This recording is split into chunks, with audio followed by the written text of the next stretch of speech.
Hey guys, we are live here with Cantonese Cat. We've done this previously, basically at the very bottom of the tariff trade dip, almost exactly. So I can't guarantee that this would be the inflection point of this minor dip that we had. Probably not, but I feel like another good time to do one of these. How are you, Cat? I'm doing okay. Hey, thanks for coordinating this and setting it up and everything. Always excited to talk to you. Yeah, it'll be a good one. And what we'll do is just kind of a show just like the other time. So if you guys aren't following Cantonese Cat, I need to actually put his information here. I think I have it in the description in the video on YouTube. But he is a great follow if you're interested into TA. He does a lot of TA work as well. Now, I'm not the biggest TA guy. I do use it from time to time. I think it can be useful to look at. I'm more of a fundamental guy. So we'll be looking at stocks together. Me more so from the fundamental side, Cat from the TA side, and we'll take a look. And by special request, what are we starting off with first, Cat? I think we want to maybe look a little bit more into Tesla. So yeah, I'm Cantonese Cat. I'm more of like a I'm more like a longer term investor. So I do rebalance, I do trade, but I'm not like I do a lot more technical analysis. A lot of people mistaken the fact that because I do a lot of technical analysis, that I'm a trader. I'm not like I don't do the day-to-day trade thing. I don't think that works very well for majority of people. I don't really recommend people to do it unless they're really good at it, and majority of people lose money when they do it. So I mostly look at technical analysis to trying to support like a higher time frame trend, trying to look at cycle, trying to look and see like which way liquidity comes in, which will impact fundamentals of companies dramatically. And I do value fundamental in the sense that of course, these things are not just out of thin air. They're based on some things, but I think it's important to not just hear what is on the news sometimes, but also trying to follow fundamental trends, trying to see if you can extrapolate some data and trying to predict the future that way rather than just simply being reactive. And I've been listening to folks like like Roy. I've been listening to like Tevis. I've listened to Amit, for many years. I just kind of decided to go a little bit of a different route when it comes to my own, investment strategy and things like that. But I've been listening to these guys for years, and I have great respects for them. So always happy to talk and collaborate with one of y'all. I think, yeah, you want to just start out with Tesla. I mean, they had their earnings and everybody was like super scared, and it came out and the reaction initially wasn't that great, but then it kind of stopped bleeding here a little bit in terms of price. I mean, I don't want to jinx it, but what what are your thoughts in terms of what you're seeing on your end?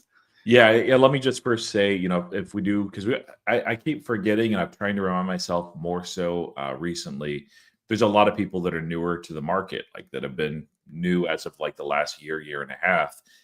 So if you are new, like it's really important just to figure out what works for you. And if what works for you is different than what works for everybody else, great, that's awesome. So that's kind of why I like different approaches. But as far as Tesla, this is one of those areas where I think maybe TA is more significant on a name like Tesla than it is something like, we might look at PayPal later, because Tesla very much trades more on a narrative basis than actual fundamentals. That doesn't mean that you don't look at the fundamentals at all, but at least in my mind, I think that what the cat says here might be more interesting. So, but from the qualitative analysis, looking at the actual earnings, it was a rough quarter. Now, the nice thing about Tesla is most people knew that going in. They knew that Yeah. deliveries were going to be soft. They knew that margin would possibly decline. They knew that there were headwinds on the top. There's headwinds on the bottom as well. And of course, the EV tax credit is a big thing that's going away here in September, at the end of September. So, in essence, it actually surprised me that earnings were a little bit worse than I expected. I Mhm. still have a very small Tesla position. I felt like the stock had further to fall, and it didn't. That may be because of the robotaxi news. Of course, they have robotaxis operating in Austin at an expanded area. They also have the robotaxis they launched in San Francisco as well, although it's on a limited basis as far as who can access that. And that plus Optimus are really the next two big growth levers for Tesla. It's more than just a car company. If If anyone argues otherwise, they haven't been paying attention to the earnings, because even like just looking at the earnings, or rather the energy and services sectors, they're doing quite well. But the vehicle side is still very important. So in the short term, basically you have an interesting setup. In quarter three, earnings are going to be ridiculous to the upside. Like, they're going to be very, very strong. And the main thing is that there's been this massive demand lever that was thrown, pulling forward people that were planning to buy Tesla in the next year or two. If they qualify for that $7,500 tax credit and they can get that now, they're going to do so, versus like wait 3, 4, 5 months or even years down the road and just pay a higher price. And so I think quarter three sales will be very, very good. But it comes at a cost, because quarter four is when that drop off really happens. So after September 30th, the $7,500 EV tax credit is gone. You have to have the vehicle delivered before then to take credit for that. And so in that quarter four, which is usually their strongest quarter, they're going to see exceptional weakness, barring something unforeseen there, even if all the tariff stuff is all settled. So that's kind of what I'm looking at from a Tesla standpoint. Now, like last little bit, if you look at their massive cash pile, like, they're fine. This is a business that it might even go negative at some point.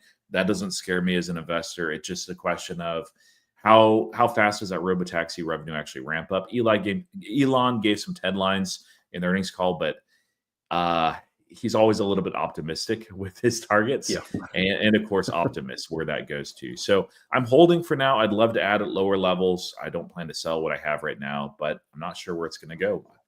What do you think, Kat? Yeah, I mean, it sounds like fundamentally speaking, you're interested in the story, you're interested in the narratives. It's just that the numbers are unfortunately not reflecting it. I mean, like, the numbers been horrible for the last 2 or 3 years. This is, Yeah. well, it's really, yeah. Go ahead. I would say bad more than, like, this time it was genuinely horrible. Yeah. YD says the ER was disgusting. Yes, it absolutely was. You can't there. You have to. There were a couple of bullish things just from a numbers and fundamental standpoint, but you have to search for them. It's kind of like the opposite of the SoFi quarter, where if you're really nitpicky, you can find some negatives, but it's tough to find anything negative. Here for Tesla, it's hard to find anything near term that's positive. So these are the worst. But yeah, what you're saying is true. Like, they haven't been great earnings for the most part in a couple of years. So. What do you believe in terms of robotaxi? And I'm interested in these fundamental questions. What are your thoughts on robotaxi FSD compared to like Waymo? Like, there are a lot of people that just kind of throw a lot of different narratives saying, oh, like, Waymo's been around. They have like so many, miles or whatever, over Tesla. They've been handling, like, certain cities a lot more longer. But, like, honestly, I think they're just completely fundamentally different approaches. I think that Tesla is just a lot more scalable in a longer term, right? So yeah, so I mean, I'm just kind of wondering and also the other thought too, if the EV credit is going away, then technically speaking, if EV demand is cyclical, and if you're talking about competition is probably going to getting hit harder than Tesla, because Tesla has actually turned profitable, then it should theoretically be more beneficial for them, right? I mean, I'm just trying to gauge in terms of those couple of narratives there. So Yeah, so on that, we'll do that one because I think that's quicker and a little bit easier on the front hand. I think that a lot of people that are bullish on Tesla are getting that wrong in terms of the EV tax credit going away, being bullish for Tesla because it harms their competition more. Because honestly, their competition is not other EV car companies. It's not. It's not the Rivians. It's not the Lucids. It's not even what Ford's doing as far as EV product. It's the ICE vehicles. And so if you no longer have this subsidy, they're going to perform worse against ICE vehicle manufacturers. Now, not every single person that's an ICE owner is going to switch over to an EV, like ever, even if the government forces them to, and they shouldn't do that. But yeah, largely, like, I think that we need to see the competition as ICE vehicles, not just specifically EV. Now, there are going to be some, there's going to be more consolidation in the EV business. I hope Rivian makes it. Lucid seems to kind of get bailed out whenever they need more money, which is all the time. Yeah. And of course, some of the larger manufacturing lines here in the United States are kind of going away, or at least diminishing the focus on their EV products, partly because of the cyclicality and the headwinds from regulation. But I see it as a net negative, simply because their main competition is still ICE, not all the other EV manufacturers. That's a very fair point. I mean, yeah, it's not like it's going to be like China where you have no choice. You're getting forced over EV. And whether or not that should do that is arguable, but yeah. Yeah. No, and thankfully that California mandate seems like it's going away, as far as them phasing out all ICE vehicles, by a certain date, which was very, very ambitious. So even though that benefits Tesla, I don't like it when government's like, you have to do this. So now on the robotaxi side, this is I'm mixed here. So on one hand, like, you can just see, and they talk about the data stack as well, and they have so many more cumulative miles on version 12 and above. It'd be interesting actually to see version 13 and above, what that looks like. I've had the opportunity to actually try out both. Oops, put you back up there. But version 13 full self-driving is incredible, but it's still not 100% all the way there. What I mean is, like, we just bought a brand new Tesla. It's our first new Tesla. We also have a used 2022 Model 3 that's on the version 12 of full self-driving. So got to try out that. It even did basically it's 1,000 miles there, 1,000 miles back on full self-driving in December on version 12 of FSD on hardware stack 3. So it was really good. There was once where we were forced to take over, and there was a couple of times where we chose to, just out of a precaution. For my wife's vehicle, which is a brand new Model Y, it is so much better, and yet it's almost scary because you can let down your guard, you can become complacent, and it has twice or three times for us, I forget how many, turned left on a red arrow, which in the United States you cannot do unless it's a one-way street. This was on a one-way street at the same place. So it's kind of like version 12, where it's almost good enough, and then you just know the areas that you have to navigate around it. So in a robotaxi type standpoint, I mean, it's the same technology that's there, maybe slightly different, but what I am concerned about is headline risk. We already have seen this with Waymo, that whenever Waymo messes up, it gets people's attentions. It's always on the headline, even more so if it's a robotaxi that messes up, and it's more of a win, not if. Now, I don't think, and I don't expect this will come at a loss of a life, or human life, hopefully, but it may be like, it plugs up traffic or whatever. But there's another thing too with this, is that Elon has done some brand damage. I think some of it was overstated, just because we saw the appetite for Tesla used vehicles. If it was all about brand damage, people wouldn't be buying used Teslas either, but they were buying them up, and still are, as long as that tax credit's there. But there will be some people that never, ever, ever will get in a robotaxi just because they hate or dislike or distrust Elon Musk, where they'd be more than happy to get into Uber, obviously, or even a Waymo. So I think it's going to take, partly because of regulation as well, but out of caution, just to make sure that nothing goes wrong, for them to roll this out, even though you're absolutely right. The Tesla system under full self-driving with no LiDAR, it's cheaper, it's more effective, and you can scale it immensely as long as regulation allows. So I think long-term, Tesla is the winner here, but there's going to be multiple winners. So I'm not bearish on Waymo by any means, even though I'm more excited about what Tesla offers.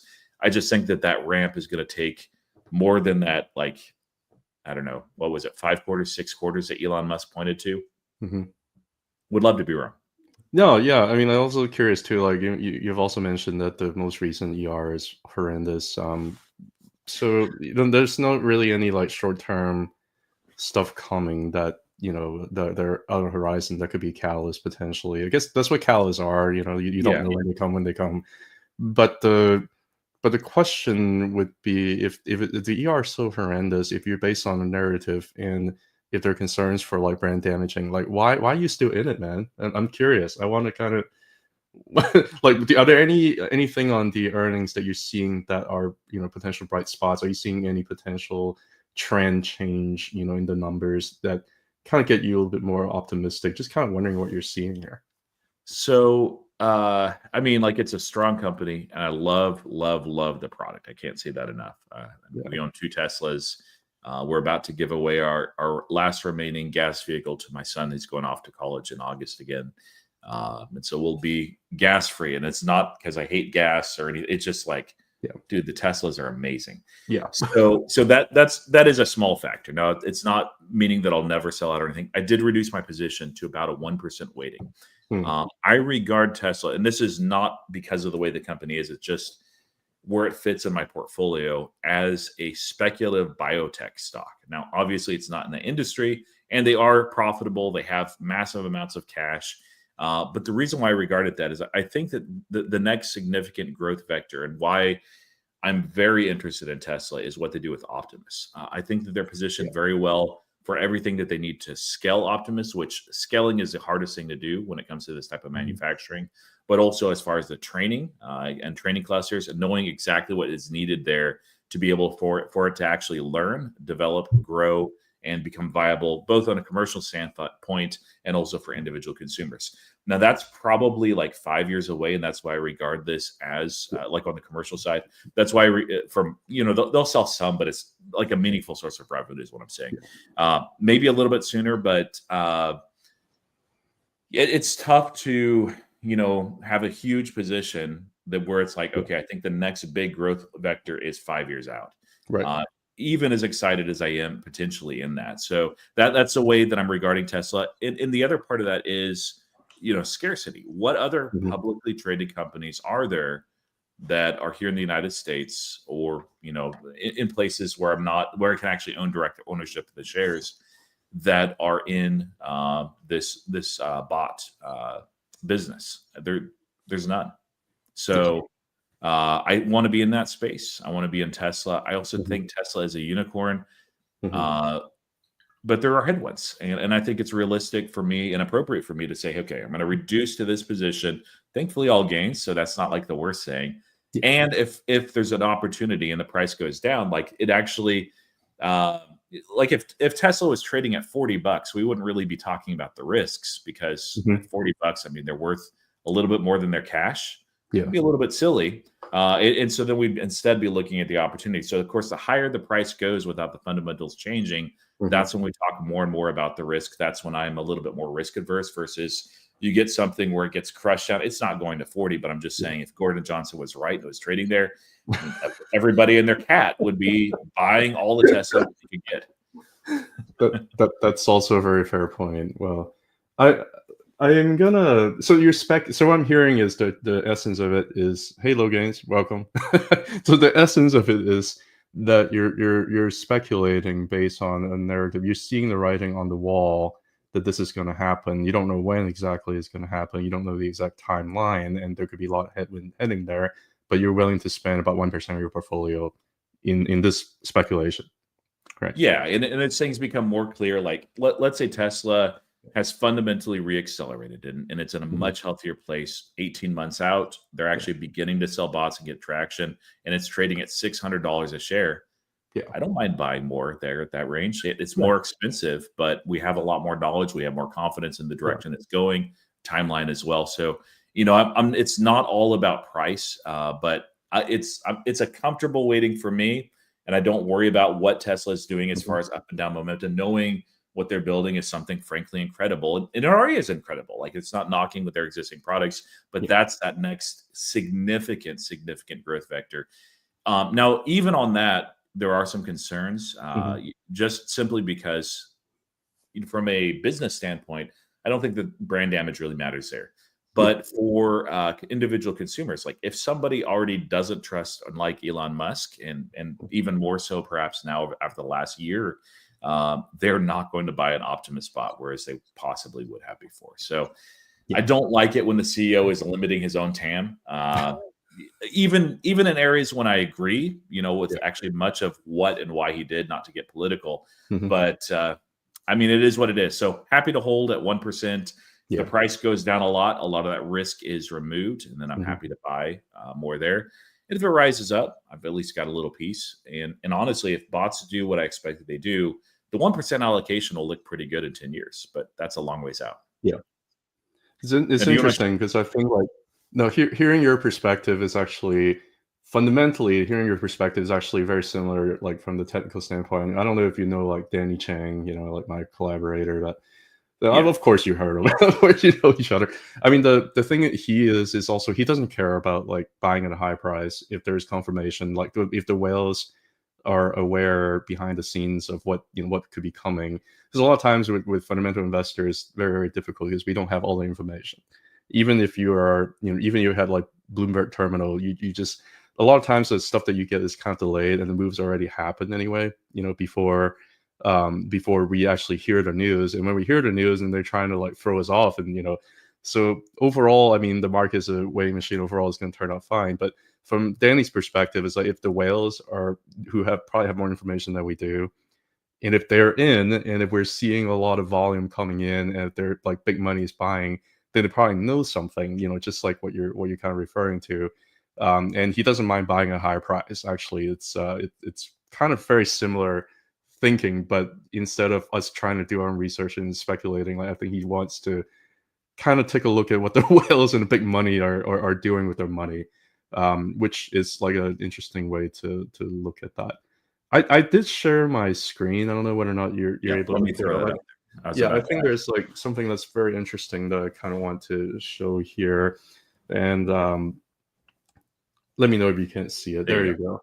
Yeah, so this is I'm not going to go through too much of like detail here, but basically this is just a price for Tesla ever since it came out on public, and that's what you're seeing here on the candles on top is the monthly price of Tesla. The bottom part is what I refer to as M2 Global Liquidity Index, and that is basically an index to trying to calculate the M2 money supply from the big five, which is the US, China, Japan, Great Britain, and EU.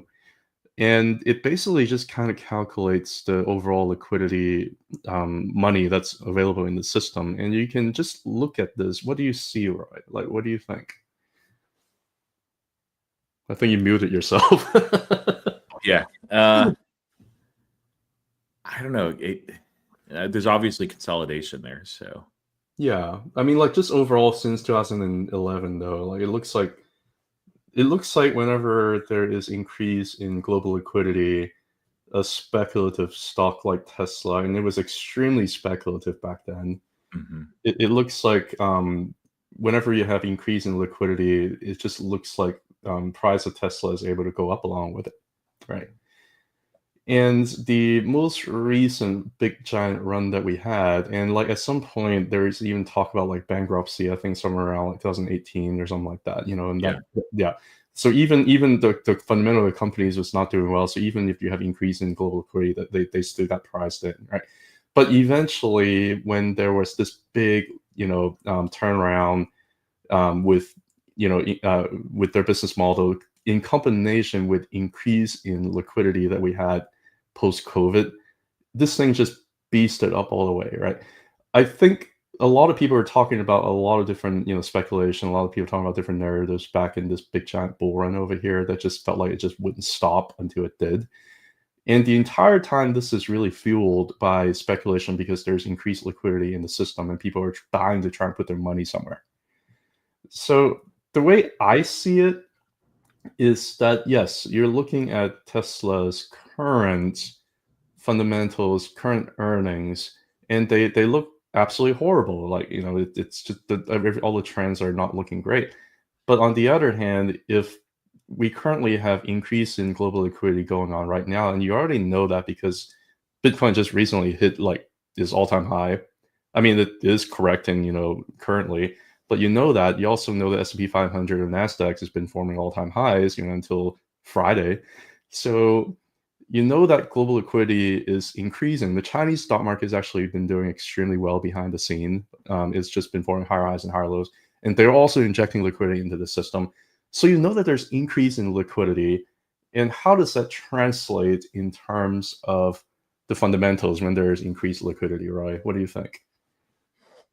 As far as fundamentals, like typically people buy more.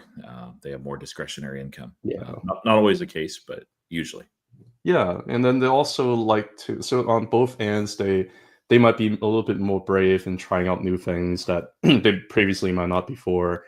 they might be more, have more appetite in terms of consumers, and they might also have more from the stock market standpoint. They also have more appetite in terms of trying to speculate on narratives such as Optimus, such as FSD, such as Robotaxi.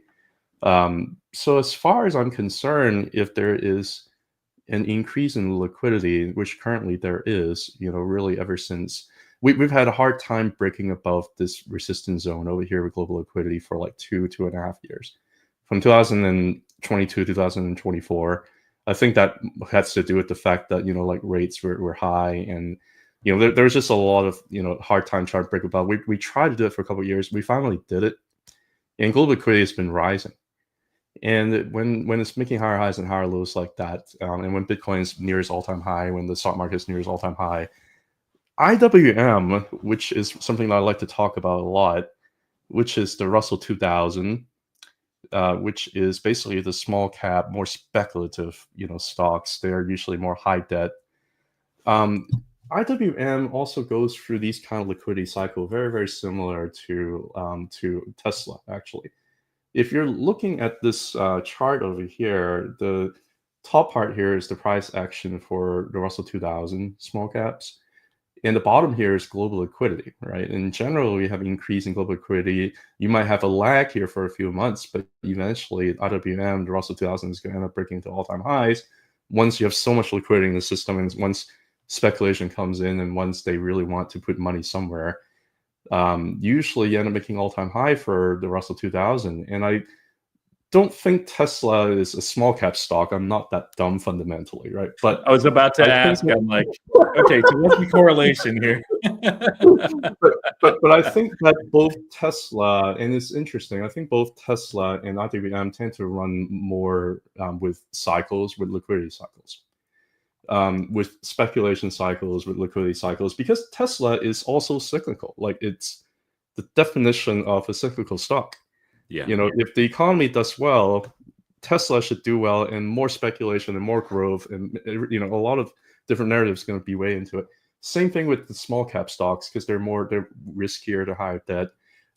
So if there's more liquidity going in, there's going to be more speculation, and the smaller cap stocks that are more speculative, they're higher debt, no longer has to worry about those kind of fundamentals, because the market is not really weighing onto the PE ratios or anything like that. When you have increase in growth, when you have increase in liquidity, they just want to put money somewhere. We haven't really had that euphoric phase for IWM quite just yet. The Russell 2000 still hasn't really made all-time highs like it did back in, since November 2020, just went beast mode for a while, right? And then you also had a very, very steady growth from 2016 all the way to 2018, until you have, a couple of scares here and there. There were some tariff scares that were back here, kind of like we did over here, but overall, those tariff scares actually didn't really end up changing global liquidity.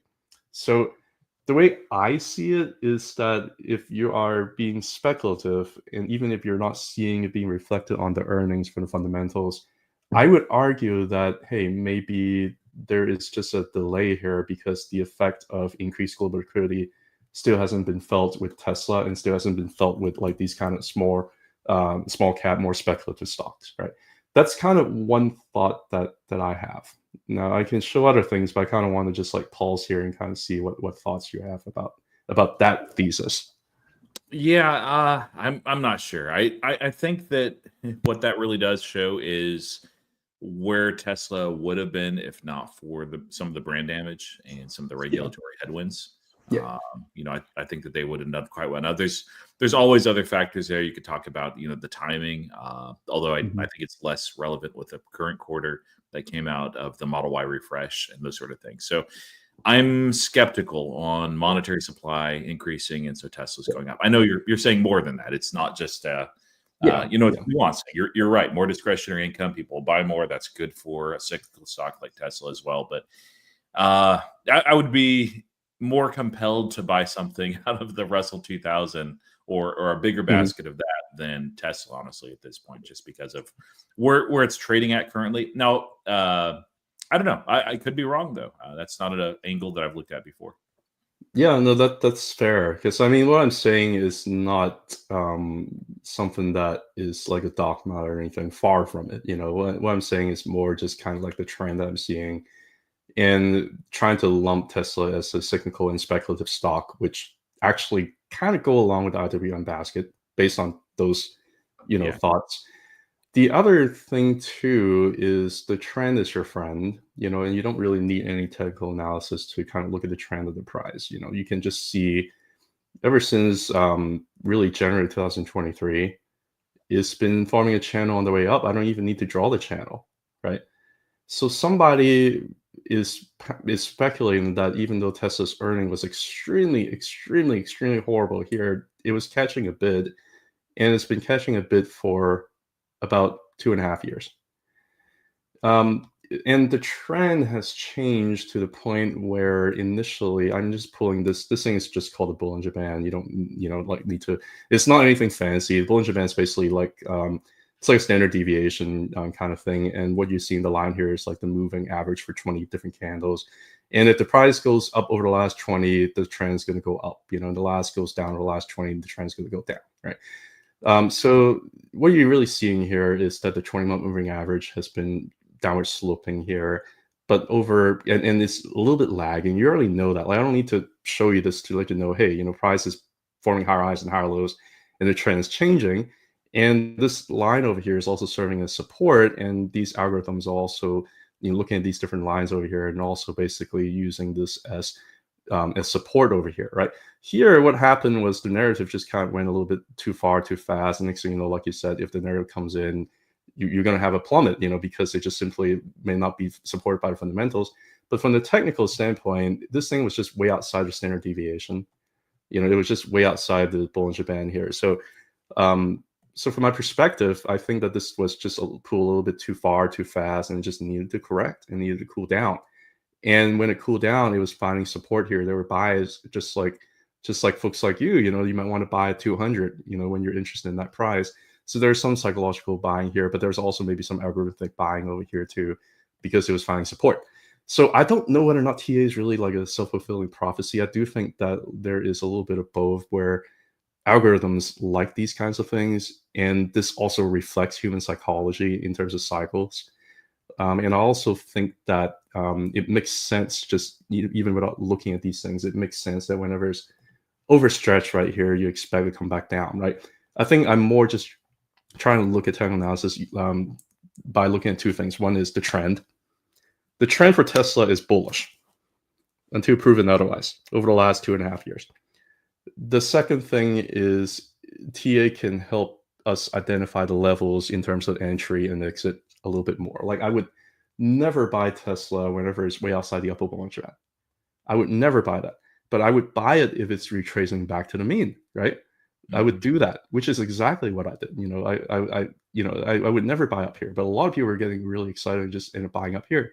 No. I want to see it. I want to catch this falling knife as it retraces back to the mean here, right?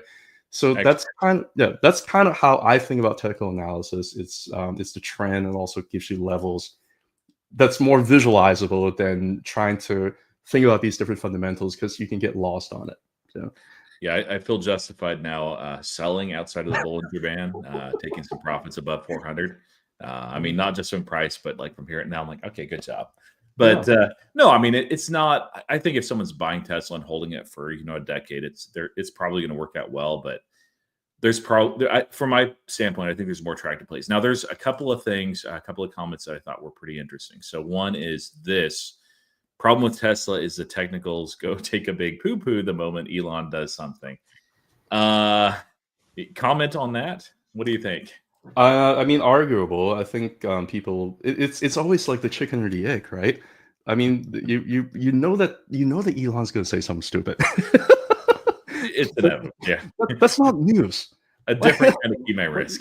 Yeah, you know that him and Trump are gonna like say something jabbing one, like that these weird things are gonna come out. It's not really news, but it justifies the price action after it happens sometimes.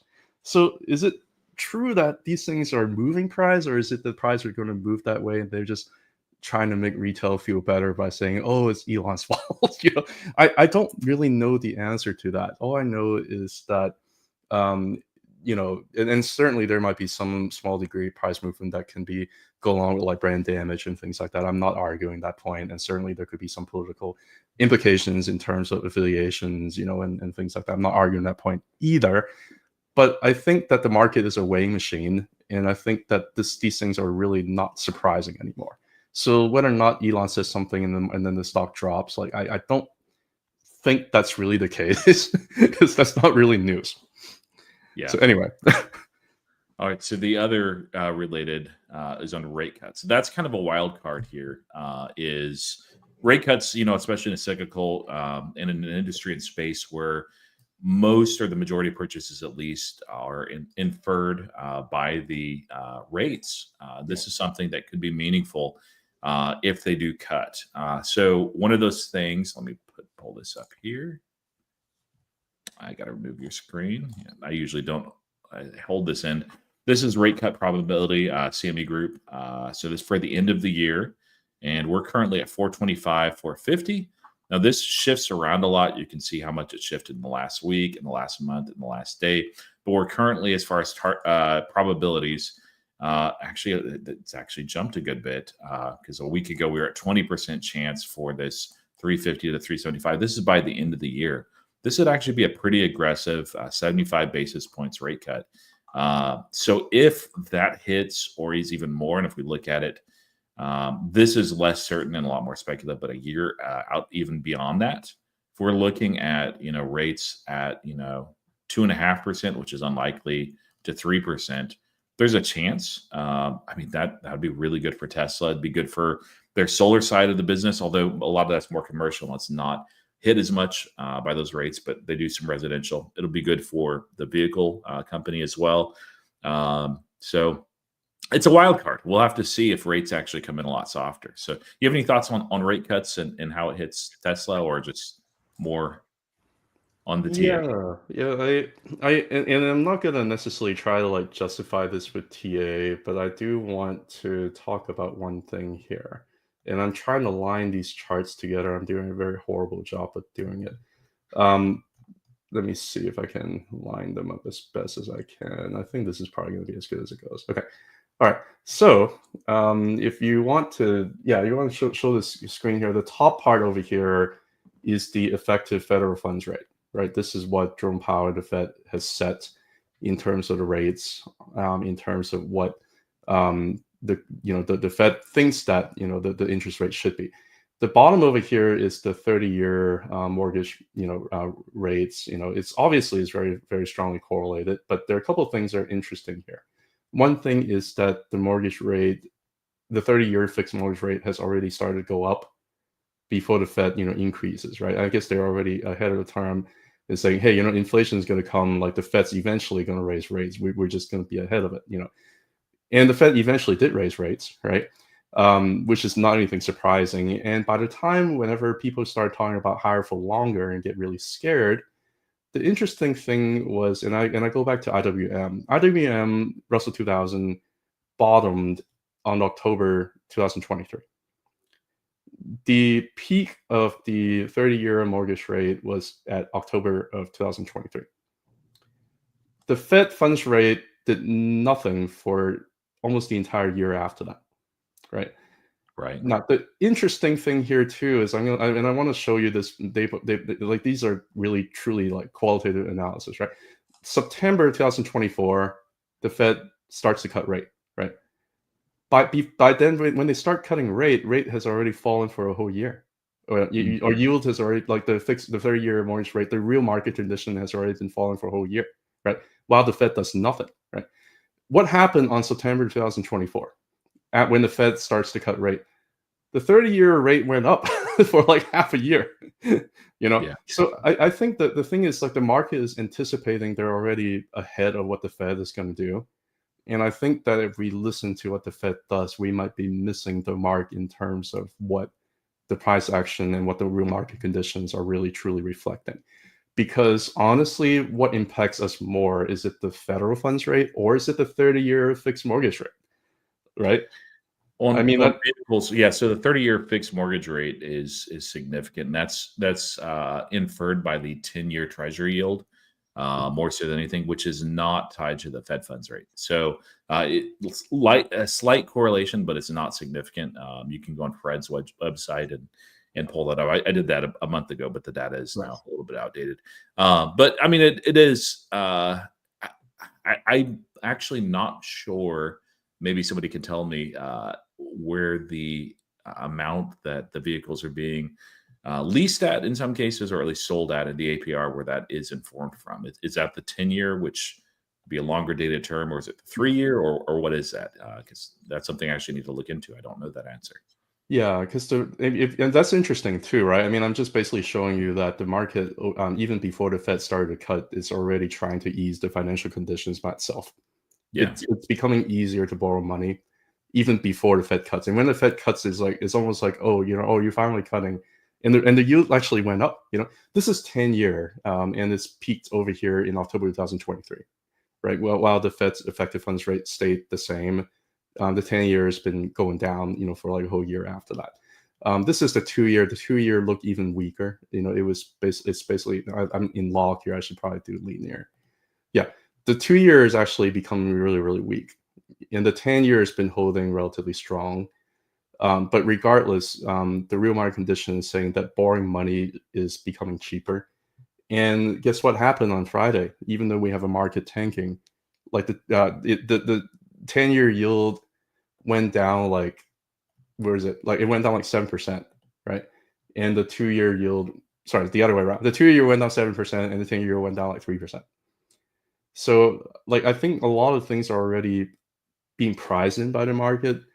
Whether or not Jerome Powell decides to cut in September, to me, is less important to what the market is already speculating, because what the market is actually speculating actually is the one that dictates what the cost is when it comes to borrowing, and it dictates more liquidity conditions as opposed to what the Fed just says.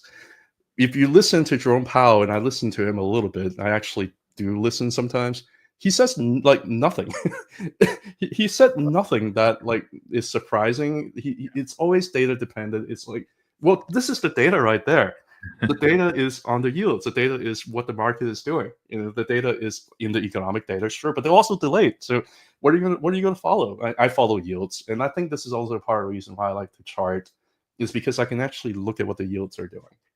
And and in terms of the 10-year, you can see that initially it was on an increased bull trend, right?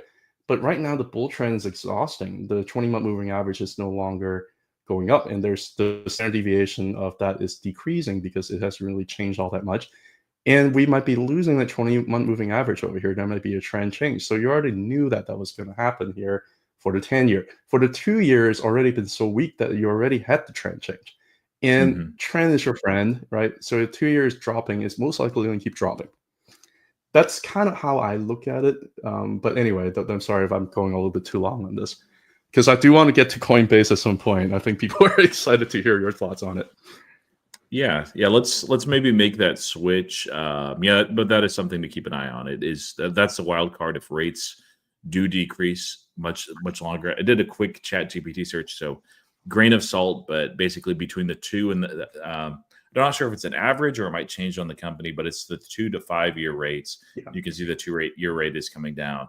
That end up usually being that baseline of what auto companies end up lending against. But again, that's ChatGPT, so make sure you've got that information. But we might see a lot more weakness in the 2-year versus like the 10-year. I'm not as optimistic there, but we'll have to see.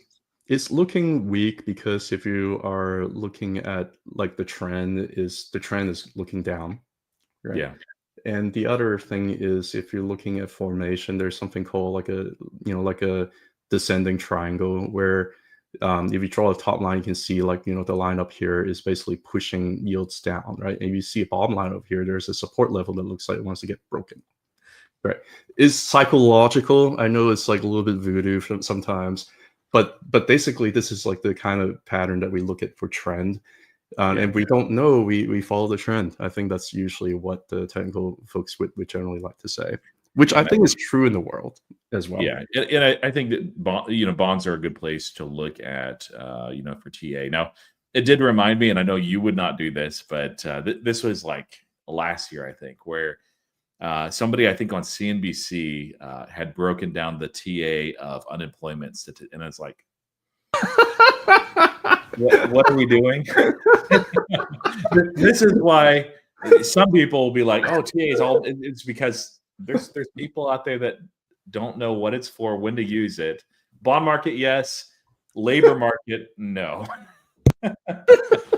Did you see that when that happened? I did not. I Oh try man, my I'll have best. to see if I can find it. I'll send that to you. But it was like the reaction on X at the time was like, did someone really do TA on the labor market? And they're like, they tried. That tells you nothing. So yeah, let's switch over to Coinbase. Let me note the time on this. I'm trying to do timestamps. All right, so Coinbase just had earnings on Thursday. This is a company that I'm not invested in yet. Are you into Cat at all? Yeah, that's my second largest position. Second largest. Okay, how long have you owned that for? Ever since the first drop. Let me see. I don't even remember the dates. I just remember the chart. So let me think Yeah, about it. right. by pulling up the chart. I think I first. Let me see. Again, this is linear. I need to change it to log, or else I can't think. I started buying Coinbase right around here, and then I started buying more Coinbase over here. And I'm also like one of the crazier folks. I actually also own like some double leverage Coinbase, which is called CoinL, which again I don't recommend people listening to this to own it because you can have significant decay. Like I'll show you what I mean by decay. Yeah. Like this is Coinbase, this is CoinL. If things just chop sideways or huge volatility, you lose money. You know. Yeah. Yeah, Yeah. so that I don't really recommend. Like if you follow these things, if you don't know what they are, don't do them. But I do own a little bit of that because I think that the consolidation for the most part is done. And I did buy here. I did buy more here. Initially, I thought, hey, this is a breakout candle. It's going to go a lot higher. But no, it didn't. So I ended up buying more here. And then I just recently ended up buying more here. And if it drops further, I'm going to end up buying more here. So I do have a position. I did not buy down here, unfortunately. But, it is what it is. I mean, like that was the April dump, though, or no, it's at 2023. Yeah, that's 2023. Yeah, 2023. I actually thought about it briefly. I decided, and it was obviously the right move to just super allocate into Palantir. And that was a good time to be 90% into Palantir. Yeah. But what I was seeing with Coinbase is I'm like, okay, FTX and all these others have consolidated. They've gone out of business. Like there are, of course, DeFi places you can go into, but a lot of people, their first access, or at least what they're most comfortable with, is somebody like Coinbase, which is weathered at that point. I think that was a third or fourth crypto winter that they'd weathered, and I'm like, they're going to make it. They're fine. It makes sense that there's going to be a mean reversion, especially as we get into the bull cycle for crypto. But I didn't go in. I was just like, Palantir seemed to be the clear, stronger play. But Coinbase has been one of those that's been on my radar for a long time. Actually, ever since I still remember where they IPO'd, and I was like, "Ooh, should I get in?" Like, I'll wait, and I'm glad I waited because, boy. But let's look at it more from the TA side. Then I'll jump into like what I'm seeing on fundamentals that's making this very attractive for me to the point where, I mean, I might even buy in this next week. Well, I mean, I think the technical part would be: do you believe that crypto winter is coming? Yes. Do you think that it's here? Go ahead. Yeah.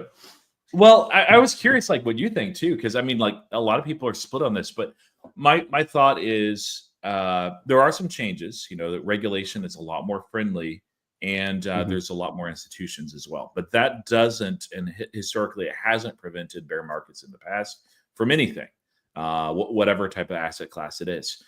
Instead, it tends to take off the edge, both from the upside and the downside. There's just less volatility, and that's honestly what we're seeing with this Bitcoin run, which also means that the crypto winter can be staved off for a while longer. Like I felt before this year, very likely August, September, October, we're going to see the crypto winter, just seasonality stuff and just the timing of the current run. And I'm a lot less certain of that now. I think that we might have until some point next year, but who knows? But the other thing too is the prior cycle, people were saying, well, this time it's different. There's going to be no more crypto winter. The cycle before that, you'll find people back in 2018 that are like, well, this is the last crypto winter. There's going to be no other crypto winners. And it's like, well, every time there's going to be something a little bit different, but markets go up and down. This asset class is the same way, that there's a cyclicality to it. And like what you said earlier with monetary supply, this is one of those places where you can really look at that and see when global liquidity goes way up, those assets tend to perform very well. And when they contract, usually in a recessionary period, they don't perform as well. So I'm of the yes, winter, but it won't be, it won't be a harsh winter. It'll be a mild winter, which actually is really exciting. But that's the time to load up if there's an opportunity like that on whatever you're most bullish on, whether that's Coinbase, whether that's Robinhood, whether it's one of these, Galaxy or IBIT or SBET or whatever.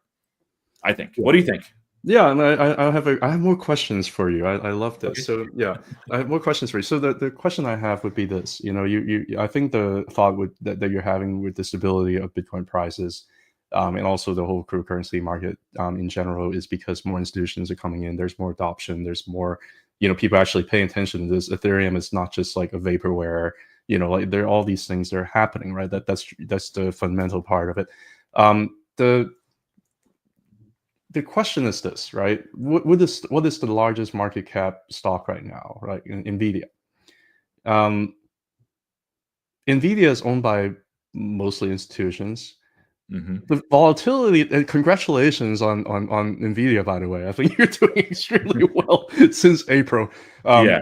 Yeah, but when it comes to like NVIDIA, like you can have these crazy 50%, 80% price swing between cycles still, even with institutional adoption. So the way I see it, it can stabilize the price of Bitcoin, but it is still going to be cyclical. There's still going to be huge volatility that's coming. But the thing is, like, we haven't really seen that volatility yet. Yep. Which is kind of insane because, and on the same side of the token, we also haven't really seen Russell 2000 doing very well at all. Right. So to me, I still feel that we don't have that euphoric phase of the cycle that changed the narrative where people think that it's just going to go on forever. We haven't really had that. Yeah. Are we going to get that? It's tough to say, right? I think it depends on a couple of things. One is whether or not global liquidity would keep going to pump this whole like Ponzi scheme of the stock market to go up. No, I'm just being snarky. I don't really mean that. Or maybe I do, but anyway. But the question is like, do we have enough increase in global liquidity? Does it last longer to push not just crypto higher, but also small cap and more speculative, stocks higher? We're starting to see a little bit signs of that. We're starting to see a little bit of like a short squeeze, like Open Door, and other, amongst other stocks. So even like Lucid had a short squeeze. We're starting to see a little bit sign. Maybe there's like a little bit of test pump here and there of these like speculative small caps here. Not strong enough for me to want to get into any of them, but I just feel that maybe there's a little bit of a change of pulse here. Ethereum has been a dog for a very long time, is finally, really recovering back to its higher levels. Yeah. So I feel that maybe there's a little bit of a change in pulse here. But the thing is, people are still not bullish on it. Like if you talk to most people, like they're not really interested in crypto. They are very cautious. They believe in the 4-year cycle. And if the 4-year cycle is to come true, then they basically are talking about the peak is going to be in Q4 of this year. The argument before that, before the cycle, was that Bitcoin goes through something called Bitcoin halving, right? And the Bitcoin halving happens roughly every 4 years. And the whole idea about Bitcoin halving is that when you have basically all the miners, they get half the reward that they normally would have, which theoretically would drive up price. But over time, I think the effects of halving on Bitcoin is diminishing over time. First of all, you can only have it so much for it to even matter. Second of all, I think what drives Bitcoin now is not so much the supply and demand side from the supply side based on halving, but it's more based on, like you said, demand, institutional involvement, things like that, right? So I think it's going to be more increasingly being driven by global liquidity rather than like the normal 4-year cycle. But a lot of people got burned over the last 2 cycles, just like you said. So they're more interested in like the 4-year dogma, and they're super anxious because they were worried that there's only another like 4 months for crypto to go up, and it hasn't done anything. Like, and we have to sell everything by the end of the year. Like, But but I think that's it's that, silly. yeah, is that really true? Like, I don't know. I don't I mean, we'll find out, but, like, so usually these runs, and you know this too, I'm just sharing for somebody that might be newer, end with a blow off the top rally, and we've Yeah. not seen that, like you said, with Bitcoin. There have been some weeks where it goes up, even close to 10%, but that's not the same thing. And so, the levels that people some levels that people are looking at are like $1 million billion, dollars a bit is like, no. But like the mid hundreds, even tapping probably not quite 200,000 is not unrealistic at all. And, Mhm. and I think should we get there, that's when I'd be like, okay, yeah, we're probably looking at a crypto winter. Now, the great thing about my crypto position is I'm just a buy and hold type of guy with Ethereum and with Bitcoin. Those are easy. I do have two that are a little bit more speculative that I'll trade in and out of. But yeah, the other two are, I'm like, they're just money in the bank. Why would I get rid of these? Especially Ethereum right now, which is really good. But as far as like Coinbase and Robinhood, like I own Robinhood. That's an opportunity to buy more Robinhood if we get a crypto winter. And I think it's more of a win. And Coinbase, of course, will get destroyed in a crypto winter. Oh yeah. That's the time, if you're kind of bullish in Coinbase, nibble out of position, get what you're comfortable with. But man, if Coinbase tanks like it did the previous cycle, which it probably will, it's a Mhm. much stronger business than it was, and it was already a very strong business. Um, and I want to talk about those fundamentals and that shift that I've seen over the last few quarters with Coinbase. But is there anything else, like from a technical level? Do you want to share the chart or? Yeah, if you want to show my screen here, so this is the Bitcoin monthly chart here. All these candles here represent the price action for Bitcoin. I put all the way. I mean, I have some other like older cycles, whatever, but I'm just going to put from like 2015 all the way to current price here. You've had just like you said, I think people, and this is in log scale. So if I change it to linear, if like it just looks absolutely ridiculous. I cannot even visualize any cycle behavior. I just think this is like a Ponzi that just keep pumping and dumping. But if you do a log scale, you can see that this is like a growing asset over time. It's just extremely volatile in log scale, right? It's just been making higher highs and higher lows over time. You've had this crazy bull market from 2015, 2017 that had huge volatility to the upside, followed by huge volatility to the downside here for a bear market for I would argue this is maybe like 2 years of bear market where it's just absolutely doing nothing, right? Yeah, Followed by another year and a half of this bull market here where everybody gets so excited. We haven't really had that yet. The reason why I say that, and this is global liquidity down here below, by the way, I think Bitcoin basically just follows global liquidity. yeah, I mean, I yep. don't think there's any argument that you can argue that with Tesla. I don't think there's any argument here No, no, with Bitcoin anymore at this point. right on the money, pun Yeah. intended. Well, no pun intended, right? So, but at this point here, the volatility, and this is why I want to pull out the Bollinger Band here, because Bollinger Band basically is a way for you to calculate the standard deviation of price movements, right? Or of the 20-month moving average, right? So the more volatile, you're going to have more of the Bollinger Band expanding away from one another. And the less volatile, you're going to end up having a Bollinger Band just kind of getting really contracted close to one another, right? What we're seeing on the bull market here is you always usually have a huge move on the upside here that defies gravity, or it feels like, but it's just been riding the upper Bollinger Band on the way up here. As the variation continues to increase, prices are allowed to go up higher. It's one of those things that you can't really go too far too fast. You have to allow the volatility to happen so you can go up a lot higher. Whenever you have these bull market over here, you have full Bollinger Band expansion to the upside and to the downside. Like the lower Bollinger Band actually all the way down to like the negatives for both of those cycles.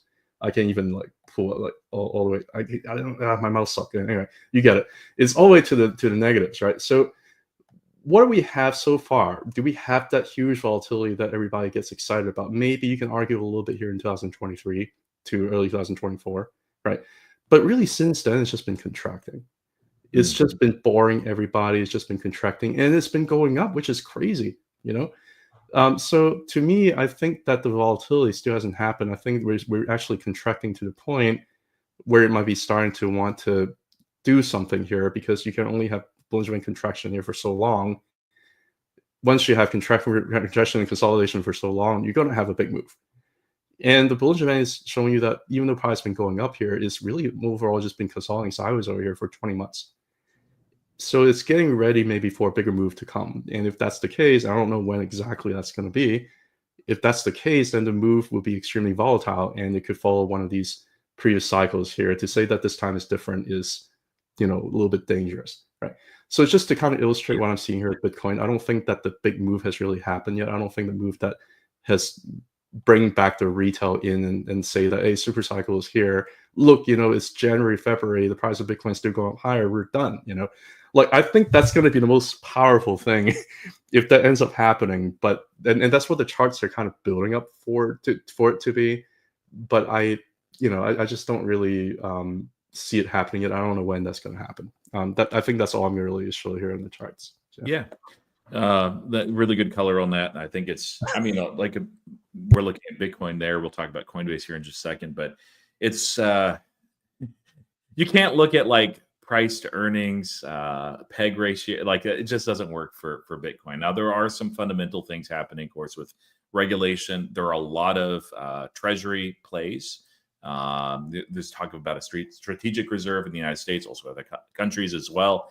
And there's a whole lot of companies that are very happy to have that on the balance sheet. We've seen a lot of shifts too, which doesn't affect Bitcoin as much, but with a push towards payments and using it more actively instead of on Web3, specifically for just crypto in real world transactions. So, of course, Block has come out with something like that. PayPal has launched their Pay by Crypto. Although not a Bitcoin play, you also have the payment solution, the crypto payment solution through USDC that Coinbase is involved in. So that's an interesting shift. But so there's basically more players demanding it and using it, which is usually a good thing for this type of asset. But yeah, the TA there is really helpful and useful. So thank you for that, Kat. Now back to Coinbase. Let me talk about fundamentals. We'll put up the Coinbase chart if you want to get that ready. And then we're going to switch over. If you guys have some names you'd like us to take a quicker look at, we won't spend 30 minutes, but we might spend 5. I do have UNH tagged and Grab as well that we'll look at here in a little bit. So yeah, Coinbase, like, fundamentally, like, they missed on their top line revenue, and that's most of the reason why the stock is down. It really tanked actually on Friday, which got me very excited because I'm like, oh man, I've wanted a Coinbase position. Now, the reason why what I'd probably do if I get into Coinbase is I'd probably reduce most of my other fintech holdings by a certain amount, just because I've got a lot of fintech, and Coinbase is another name. But it's not just a crypto play anymore. There's a lot of, especially if I can get it at the valuation that I like, which is if I can get it at 250, like, that's a dream scenario. I don't know that I'll get that. 275, I'll probably start nibbling at that point. But it's well run. They're at a 30 PE, but of course forward is like almost a 70 PE because a lot of people expect a crypto slowdown. But a lot of their volume comes from institutions. It's a lot lower take rate. It's not a high margin product at all, but that's something that has been increasing a lot, and it also tends to weather winters a lot better than retail participation. So they have that going for them. They have also a benefit of Circle. Like, I've seen some people take the opposite approach, and that's fine. That's what makes a market. But Circle IPO'd, and it was hot. And I've been calling this the year of stablecoins since like last September. I'm not the only one. That I didn't invent that term, so don't be like, oh man, Roy's a genius, because I'm not. I just saw what was very obvious late last year. Sadly, I didn't get involved in the Circle IPO. That would have been great. But Circle is interesting for Coinbase because Coinbase gets 50% of the revenue. They have an agreement to get 50% of the revenue from Circle, and 100% of the revenue from USDC that is used on their platform. And they also have an equity stake, I believe 9%. I'd have to double check that in Circle as well. So when you add those things together, there's some moving parts, but that's like 2/3 of the revenue of Circle goes to Coinbase. So it's like, why would you invest in a very overheated, like, really good company, but a Circle that is also, most of the revenue does come from the treasury yields, and if they are soft, like Cantonese Cat mentioned, specifically the 3-month yield, which we didn't look at, that's where the revenue comes from. That could dry up and be impacted. But Coinbase, they're not just about that. They also launched their payment solution, back-ended by USDC or Circle. Now, that's I think a smaller deal for myself. They hit just a little bit under a 1% take rate. the cost control is impeccable there. And so I think that they will have some volumes there, but it's going to kind of be like the institutional sells traffic on crypto itself, just a very, very small margin. But it's accretive. It's not something that costs them a lot. What's really interesting too is like their whole. I think it's a design of every good, capable fintech to dream the impossible dream of being the everything app, and Coinbase certainly has that as well. So they ended up launching. They already have Base as far as like a development system that people could use and build on, which is being built upon quite a bit. And if you believe in crypto, like you almost have to believe in Coinbase. But they also launched a social media platform, which you'd be like, wait, did you see this, by the way? If not, I can put this up. No, I haven't. Yeah, pull it up. Yeah, I've been showing people this, and it's like it's the weirdest thing. And at first, you're like, okay, this is idiocy and it's stupid. And this is not the reason, by the way, to invest in Coinbase. But it's what I'm saying is, if it falls to 250, 275, like I think the fundamentals are there, and this is just one of those moonshot type of projects, which can build on top of that. So nope, that's not me. Let me remove you. That's not you. That's not the social platform. And there we go. All right. So it pays to be here. I'm not on it. I need to join the wait list at some point. But in essence, you go on here. You can connect just basically everything. I think probably you're not hearing the sound. You can buy, sell, trade NFTs, make normal creator posts, and basically monetize these posts. So you can either sell like the rights to the post or just people access to the post. Now, the reason why this is going to be a 3D creator, I guess that's true, but ultimately, like what's happening is there is a disruption that's happening in the entire web right now with AI. I think your voice is kind of cutting off when the ad is playing. Like there's I think they might be sharing the same output or something. Yeah. I was like, I think it's looped, but and they have all these too. Like you guys can check it out yourself. But what's happening is LLMs and AI agents are accessing the web more and more, and the entire model that the web has been built on. And if you guys want to understand this, there's a really good interview with Matthew Prince, the CEO of Cloudflare and Axios. So just do Axios Matthew Prince interview, and don't leave right now yet. But like it's great. It's like 18 minutes of just pure gold. Earnings calls for Cloudflare. They have 20% of the web traffic, so they have a pretty good idea of what's going on there. Also very interesting. But yeah, in essence, more and more of the web is being accessed more and more by LLMs and by AI agents, and that continues to be true. And the problem is that the entire model that the internet was built on was around this ad-centric model where you could do that. You could monetize not by taking money directly, but instead that you would have ads running and get paid based on those ad placements. As there's fewer and fewer human eyeballs, that model begins to deteriorate some. Now, there are a lot of different solutions out there. Cloudflare has pitched one. Microsoft has actually pitched one. This is Coinbase, which you wouldn't really think Coinbase would be involved in something like this. In essence, pitching towards that model. Now, they didn't word it that way, but it seems very clear that they have an understanding of where this is going. I don't know that this will work for Coinbase, but it's not like that they're betting the farm or anything like that on this project. But it just, what this really shows is they're going to spin off, well, I won't say who, but I'll just say there was somebody that I highly regard that is frankly brilliant. When we got to ask them what they thought about these different companies, they specifically singled out the engineering stack and the engineers in Coinbase as being ridiculous, maybe like the best on the planet. And I think them just being able to spin off the pay by crypto and then this as well, like in just a short time frame. Whether they end up being massively accretive or not shows the creativity, it shows the vision, and it shows the excellence as far as ship velocity. And I could do a lot worse than buying something which is not honestly too expensive, even at this price, when it has all these other verticals, moonshots, and that excellence as far as that culture and that core. So that's, for me, what has shifted in Coinbase is I used to be like, okay, these guys are pure crypto guys, so why don't I just buy crypto or go after Robinhood? Well, I'm like, man, ignoring the excellence of that business and the excellence of their engineering team and what they will do in the future as well. And if I don't have to pay a cent for it, I'm just buying the business as it is. Mhm.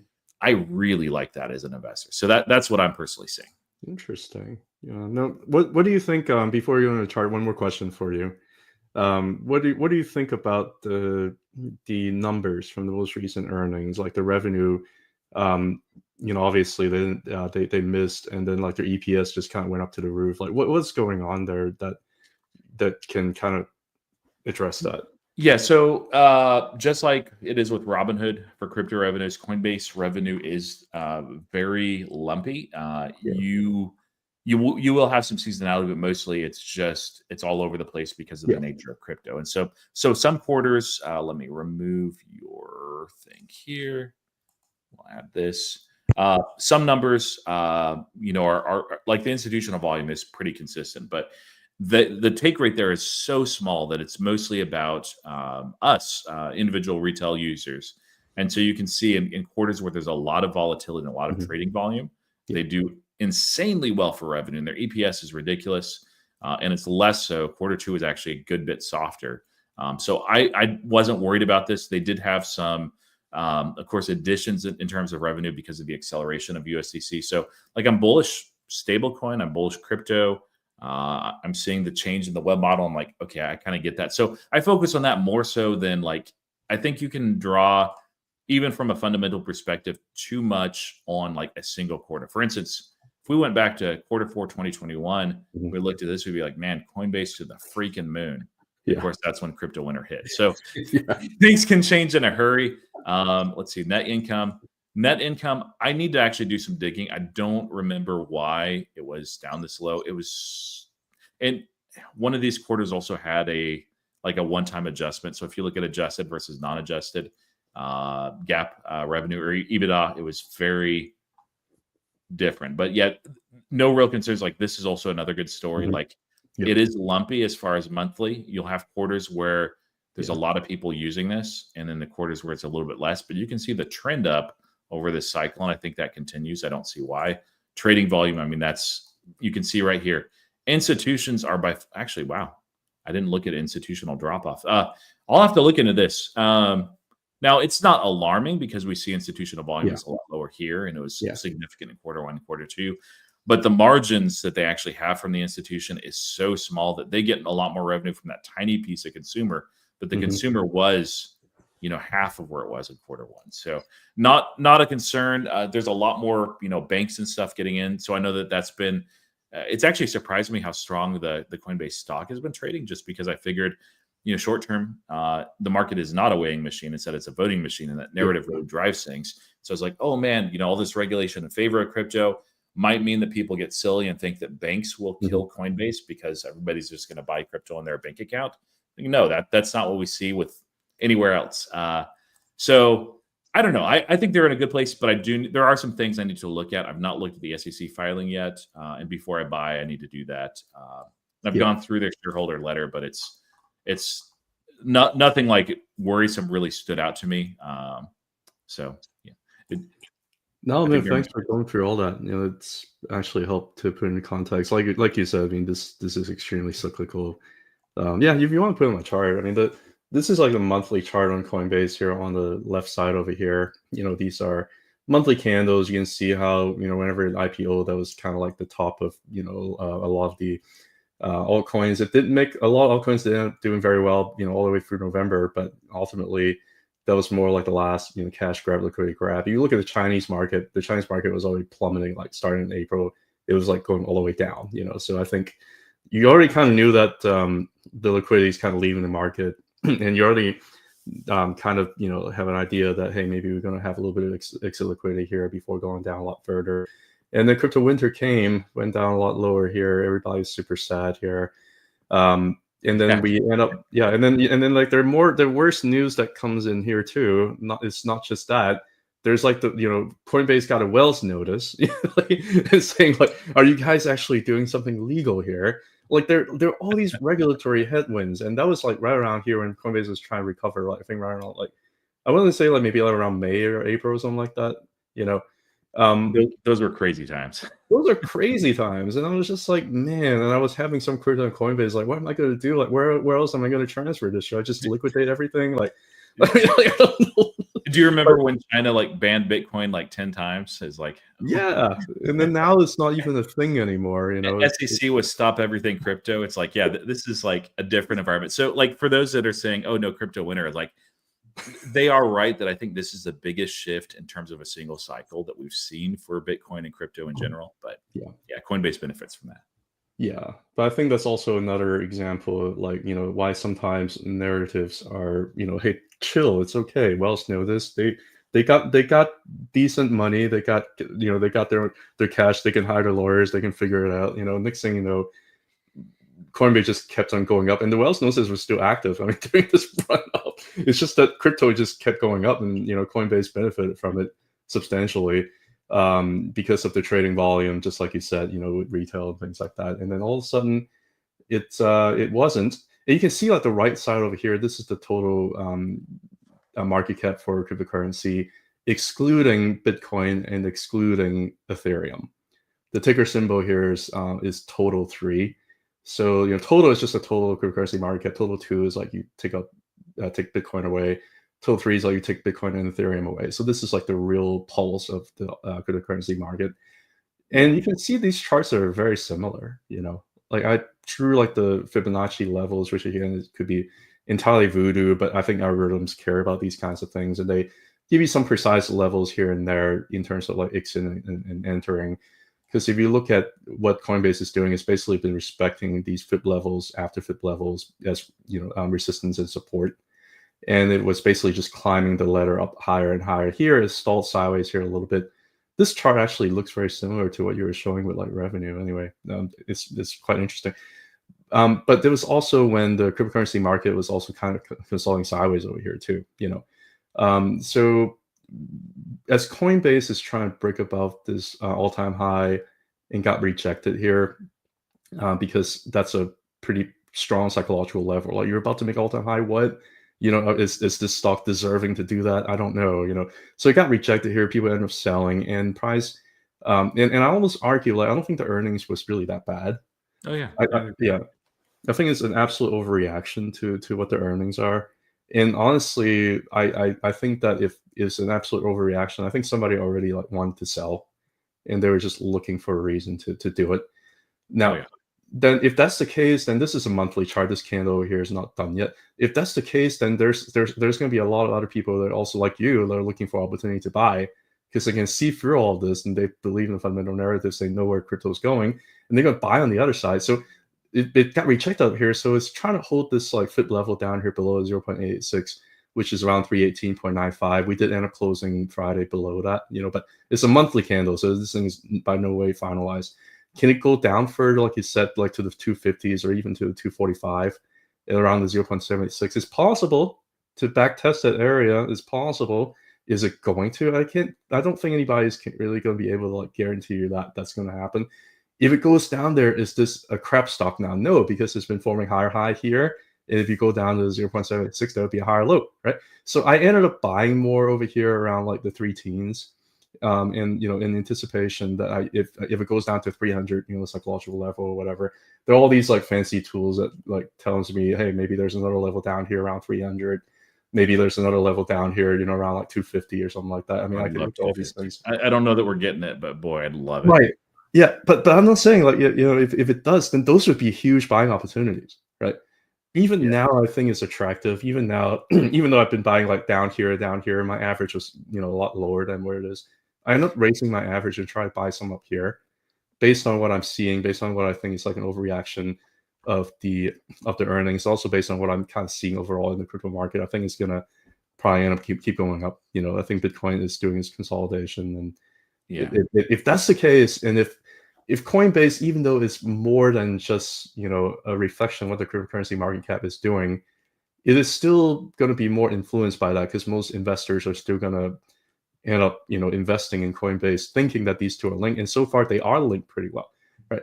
Even here, we had a pullback so far with Ethereum and with the cryptocurrency market cap overall, and we basically couldn't make the all-time high here, so we end up trying to push to 0.786, and we're having a little hard time kind of holding on to that level, right? So I mean, it's just psychologically, and these fit levels are psychological.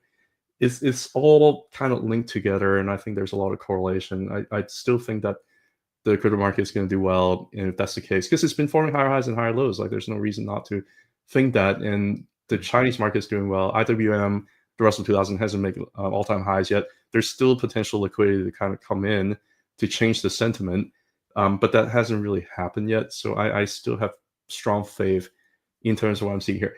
Now, overall, if you are looking at these kind of fit levels in general, if stocks are able to make a huge reversal, and if they are able to break a couple levels, especially the 0.786 and the 0.886, if they're able to break these levels for good, then generally they make all-time highs, and generally some pretty crazy things happen. No guarantees, sometimes they get rejected, or they have a false breakout, they just end up plummeting down. But in general, if they end up breaking above and staying above these two fit levels, then some all-time high stuff happens, and it can potentially go up a lot higher. How soon, how fast, I don't know. I don't think anybody really has the answer to that. And also, I just want to show one more thing technically on Coinbase. You're starting to have a little bit of a monthly Bollinger expansion. It's been consolidating sideways for a very long time. So a bigger move is gonna happen. You can't just consolidate forever. And a big move right now, it looks like it's happening. It looks like it wants to go up to the upside, despite the fact that it dropped like 16% on Friday. I think that is a trend that matters more than an actual price. And I think a lot of people just kind of get scared by looking at stock. Oh, down 16 it's like it's crap stock now. Like, no, that's not how it works. But I think this is kind of what I'm seeing here with Coinbase. I think that there's a possibility, and I'm kind of crazy here. If there's a possibility of having the kind of crazy bull market that crypto gets, I think it's possible for it to break all-time high. It's possible for double, triple, quadruple, and maybe more, because it's already shown that it could do that from the bottom. It's a little bit hard to imagine right now, but I think, and I'm also not saying that it's absolutely going to happen because I don't know. But the trend is your friend. The trend is breaking out, and it looks like it wants to hit at least maybe some of these higher levels up here above. Maybe, right? Not financial advice, but I'm very positive on this. And the problem with technical analysis is, your point, for price targets, people expect these price targets to hit. That's not how it works. I follow the trend. If the trend changes, then I change my stance. But the trend right now is bullish. And this context is like over multiple years that you're saying, not like, next year. Yeah, correct. Like, and from a fundamental basis, like there's no reason, especially it may not happen this cycle. It probably won't, depending on when crypto winter actually hits. But I mean, like they're a very strong business to understand where they're at right now for crypto, but also the opportunity that exists out there. Just because tokenization does unlock so many things. When you have favorable regulation, the United States actually has a vested interest because of the nature of the treasury yield to see stablecoin dominate. Well, also because it expands and it continues the United States dollar dominance globally. It's awesome, and it's a good position for them to be in. So hopefully I'll get a chance to get it this cycle. If not, that's not the one. I think that this right here is going to be my approach as well with Matt Money, that if there's a crypto winter, and I think that there probably will be, the stock price might be lower a good bit so than where we're at here. Like if you can get, and it's no guarantees, and I'm planning to buy some beforehand just so I can have like 100 shares or something. I can build around it, whatever. But if we end up, going to like Coinbase, like 125, 150, something silly like that in the winter, or even lower, boy, that could be a almost a generational opportunity versus like right now, or if it falls at 250, it's like, it's nice. It's not portfolio changing, but it's just nice. Any more comments on that? Otherwise, we'll pivot to do some quick rapid fire Q&A. Yeah, one more question for you, and then we can do some rapid fire. How you don't have to show my chart. I'm just talking. So how do you take into retail sentiment into consideration when it comes to where you think price could potentially move up and where the cycle might end? Do you think, do you invest or put money in a certain way based on that kind of indicator? Yeah, usually the time to buy something is when retail thinks it's dead and stupid. Yeah. So that's PayPal right now. It's like completely dead and stupid Oh versus like man. UNH, which we will look at because people are asking about it. Yeah. There's a lot of excitement and interest in it, even despite the earnings, which honestly, uh, I tend to be less excited when everybody else is excited, and more so when everybody else is written off for the dead. And but I will say I'm pretty excited with the companies that I latched hold of when a lot of people had written them off for the dead and had ridden up a lot. I'm like, I'm still excited in those, but so that might be one of the reasons why it's a good idea to wait on coin a little bit because there is a Mhm. lot of excitement. So although it Mhm. is a very institutional stock, Yeah. there's more excitement right now for Coinbase for retail than I've ever seen, other than the IPO. So should I buy more Palantir then? Because like retailers are not really wanting to like I hold it I anymore. almost I literally almost bought more Palantir last Wow. week. Well, so part of it, I messed up. I've got a video on this. I entitled like my biggest mistake or something like that, where I Yeah, had very underwater covered calls on Palantir. Now I I see. sold some intentionally, simply because we were buying the Tesla and keep our debt load the same, Yes. and we had massive gains. I'd taken a few Yeah. gains before that too. Ended up, I forgot to roll my covered Yeah. calls. And so they got realized at $70. Now, where's the share right now? 140. So yeah, that's painful. But still did very well. I mean, that was not quite a 10x, but it's pretty close to a 10x. So Yeah. I'm not gonna like cry about it. But I still have Palantir, but I'm like, man, I wanted more Palantir and I messed up. I got it underwater. I didn't do what I needed to do, honestly, during the tariff time. I did redeem some of it, but not enough of it. So Yeah. I have a much smaller position. So I have a hard time buying it where it's at. I don't blame you. I mean, I have a hard time buying it too. I'm just gonna hold. So Yeah, yeah, for sure. yeah. No, there we can move on to other stuff. Yeah. What do you think about United Health Group? I mean, Yeah, so people won't like this take if they are favorable to UNH, but in yeah. essence, they are PayPal of 2023. And I say that as a PayPal shareholder, but it's not the same. It's not one for one. They are trading at a 10 price to earnings ratio, although it is like a 14 or 15 next year. There's some regulatory stuff. It's not a business I really want to get into just because the insurance, that type of insurance business, you make money by denying people claims, and they've done that very well. That's their moat. Not really, but I mean, that just doesn't help me sleep well at night. I'd rather invest in something that I actually like, and there's a lot of good companies out there. That's oversimplifying, and I'm not demonizing anybody that's investing in it. Invest, do what you want, for any reason there. But as far as them being PayPal, like massive buybacks, huge free cash flow. One differentiation, which I do think is substantial, is they do pay a dividend, so people might be a little bit more patient collecting that. I think it's like a 2% yield though, so it's not substantial. I would say that they're cheap, undervalued. There are some regulatory headwinds. There's a lot of scrutiny towards the company itself. Of course, the CEO was assassinated. He was killed. That's what it was. So they've had a lot of change, some intentional that was needed, and some maybe not in the C-suite as well. And so it's, to me anyway, it looks like a turnaround play that might take longer than a lot of people are expecting.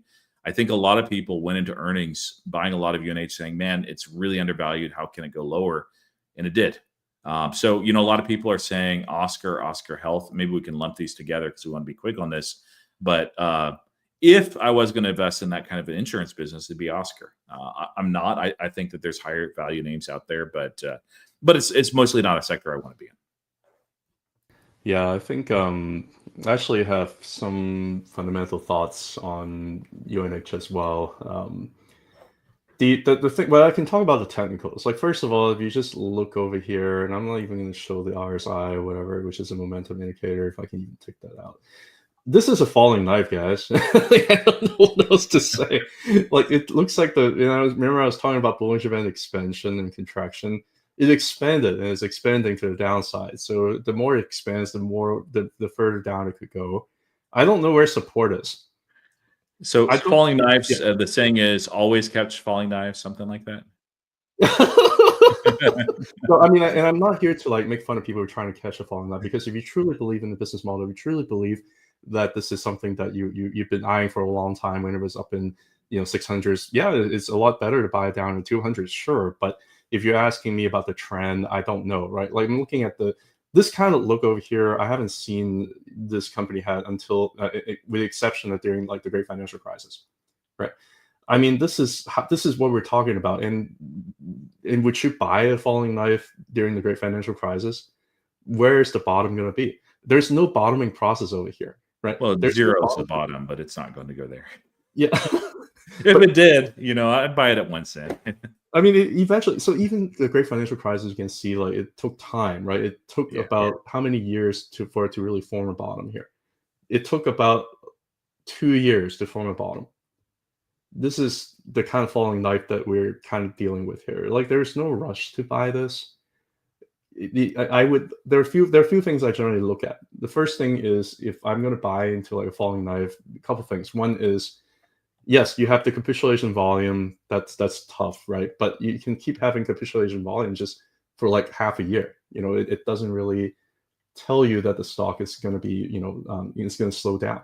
The other thing is also look at RSI, which is the momentum indicator. I don't really care about the actual number. I care about whether or not there's a divergence where price goes down like it did over here, but the RSI was trending up. You know that there's a bottoming process here, right? Because you know the momentum is slowing down. So here, I'm not, dude. Like, it's keep on dropping. I don't care if the RSI is like 20 or 30. I don't care if it's oversold. It's going to keep being oversold until proven otherwise. So I don't really want to get into something like that. Now, if you're asking about OSCR Health, the chart looks a little bit better. I do think that OSCR Health is finding some support here because it is different in the sense that it's not having a bullish run expansion. It's having a little bit of contraction, just been consolidating sideways over here for a long time. This is a company that's been growing market share, and it hasn't really been reflected here in the price over the last 2 years. I get why people are excited about it. I understand why people are getting excited about it. The only issue is people are getting a little bit too excited up here when it gets to resistance, both in terms of fundamentals and technicals. And I made a post about this on X. The fundamental part of it is people got really, really excited about it because, it's been consolidating sideways here for so long. It's pumping. This is a breakout. But the issue is this almost may be a little bit of like an exit liquidity. They're trying to pump the stock and get people a little bit excited when you have the big beautiful bill coming. When they're already talking about the regulatory issue, not even that, but also just talking about the Affordable Care Act reimbursement. I know that the OSCR Health CFO basically says that they take into the fact that a lot of the ACA subsidies are going to get removed from the big beautiful bill, and that's not going to affect their growth trajectory. I get that, but I have a hard time believing that if you take away subsidies for ACA, which basically hammers the entire individual market, which basically is what OSCR Health also has a big stake on, right? I mean, I have a hard time believing that that's not going to impact their business model. Yeah, same.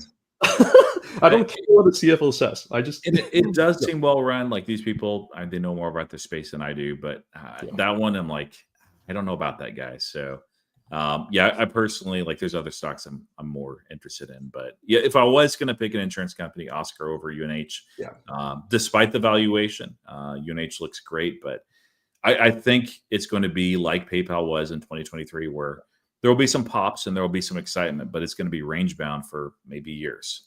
And for that type of industry, that type of play, not interested. I'd rather back old PayPal, which I'm doing. Yeah. I mean, it's fine. Like OSCR, like you said, is range bound, is at the bottom of the range. It's pricing in from like $21, $22. It dropped all the way down to 13. It priced in a lot of these ACA risks. Like it's actually a pretty decent area if you want to go in at the bottom of a range. Could break down and go down further. There's always a possibility, but if you're gonna buy something, at least don't buy the top of the range, buy the bottom. So I see that it's already been significantly de-risked. I think that their business model is not bad. They've been basically eating their competitors' lunch, and they've been taking market shares over and over again. And you didn't expect me to like talk about OSCR like that, but they're doing well. But the only issue is really ACA. And I think that's also part of the reason why. Well, United Health has their own problems too, in addition to ACA. ACA is going to affect United Health in a substantial way. Yeah. no doubt about it, because their business, it's they're going to lose like so much market share that just got artificially created from subsidies.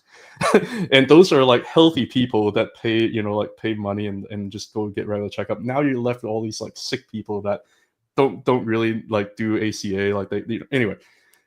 But the other thing is like United Health, they've been overcoding for their patients. Like, I mean, I don't want to say that. I don't really know. I'm just gonna take a step back. Like they've been spending substantial effort in making sure that their patients get coding appropriately so they can get paid. Yeah. So and that there's a concern that there are overcoding, and that's where the regulatory headwind is coming, right? And that you can take market share, you can hire all these doctors, you can pay them like a significant salary, you can hire these coding teams and make sure you push your stock going up to the moon by doing share buybacks with all these revenue that's coming in. But on the other hand, it's like, okay, so at some point, if the party stops, where's the bottom? That's what the price is showing you. Like, where's the bottom? We don't know. And people are trying to catch the falling knife, and I'm worried. I'm not making fun of it. Like, I'm generally worried about UNH investors. I'm really, anyway. I'm done with Yeah. that. Yeah, we'll have to see how it plays out, but yeah, I agree with you. Let's we'll go this direction. I want to thank Matt for being a member for 5 months and a friend. Woohoo! Matt Money. Actually, we live in the same town, so we get together from time to time, which is nice. DNB asked, and maybe if you want to pull up a PayPal chart, you can look at it from a technical. I don't want to go. I did get 3 questions on PayPal. So DNB asked, if you did not hold one of these stocks in your portfolio, which one would you add or hold for the next 5 years? Coinbase or PayPal? Well, I do own PayPal. I don't own Coinbase, but I'm interested. But it would be PayPal. Coinbase is going to be very cyclical, and crypto winter is definitely going to hit them. Now, if we were in the middle of crypto winter, I might give a different answer. But PayPal, I still see them, which I know seems crazy right now, them hitting all-time highs by 2030. Now, when I said that, it was 2-3 quarters ago. I said, you might not even see any appreciation in stock price action for a year or so as they continue to complete this turnaround. But what they've been building on the top and bottom line, like, I think is very compelling, even if it takes a market a little while to appreciate that. And I think that there's also a higher margin of safety with a name like PayPal. Like, how much lower can they realistically go? Lower, yeah. But at a certain point, like, they've authorized almost 20 billion in buybacks. They're not going to go to $40 a share where they can buy back half their stock and are growing at the top and bottom line. Like, something really weird would have to happen in the macro. So that's my thought. The other questions along with that, PayPal is definitely undervalued. What do you think that their catalyst will be?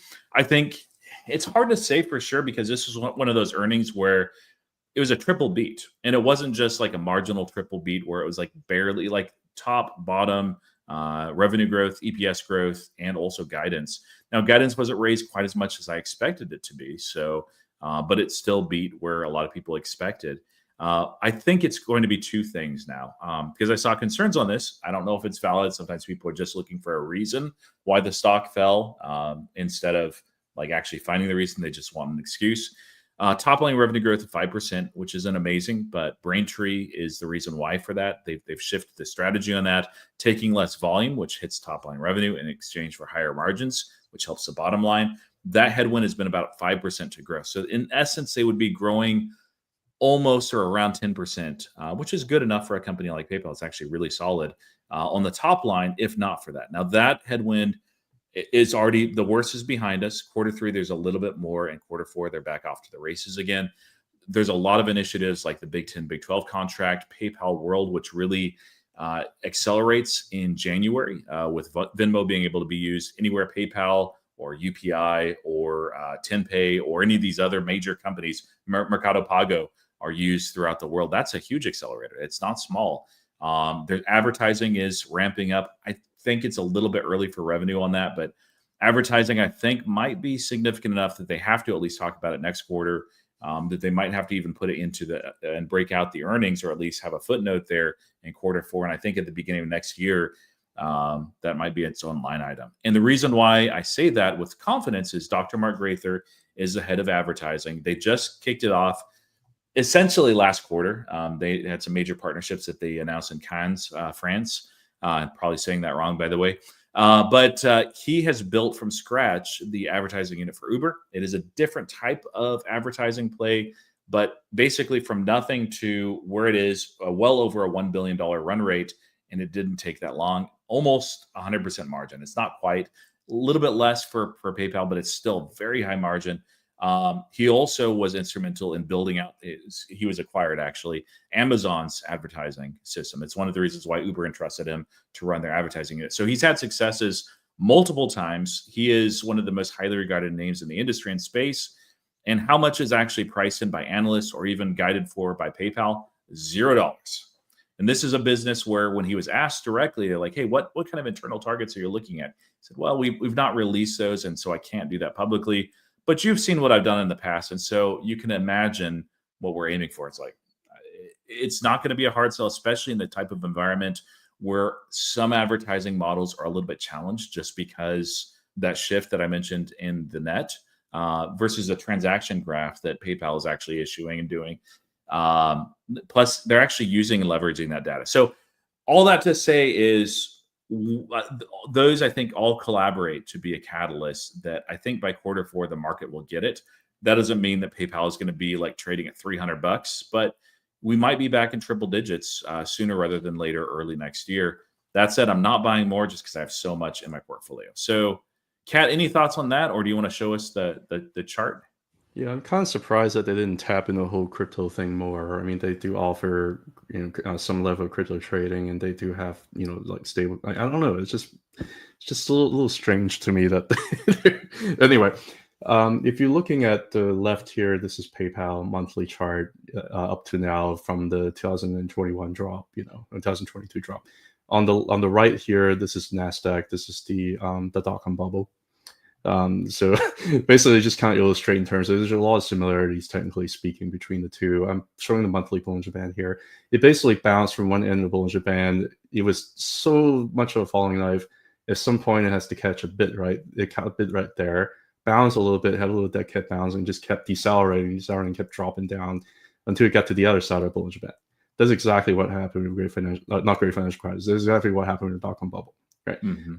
I don't know like if I can equate PayPal to like the dot-com bubble, but like there are some like practices that they had before, like they're kind of doing certain practices to like increase the number of users, and things like that. That got people.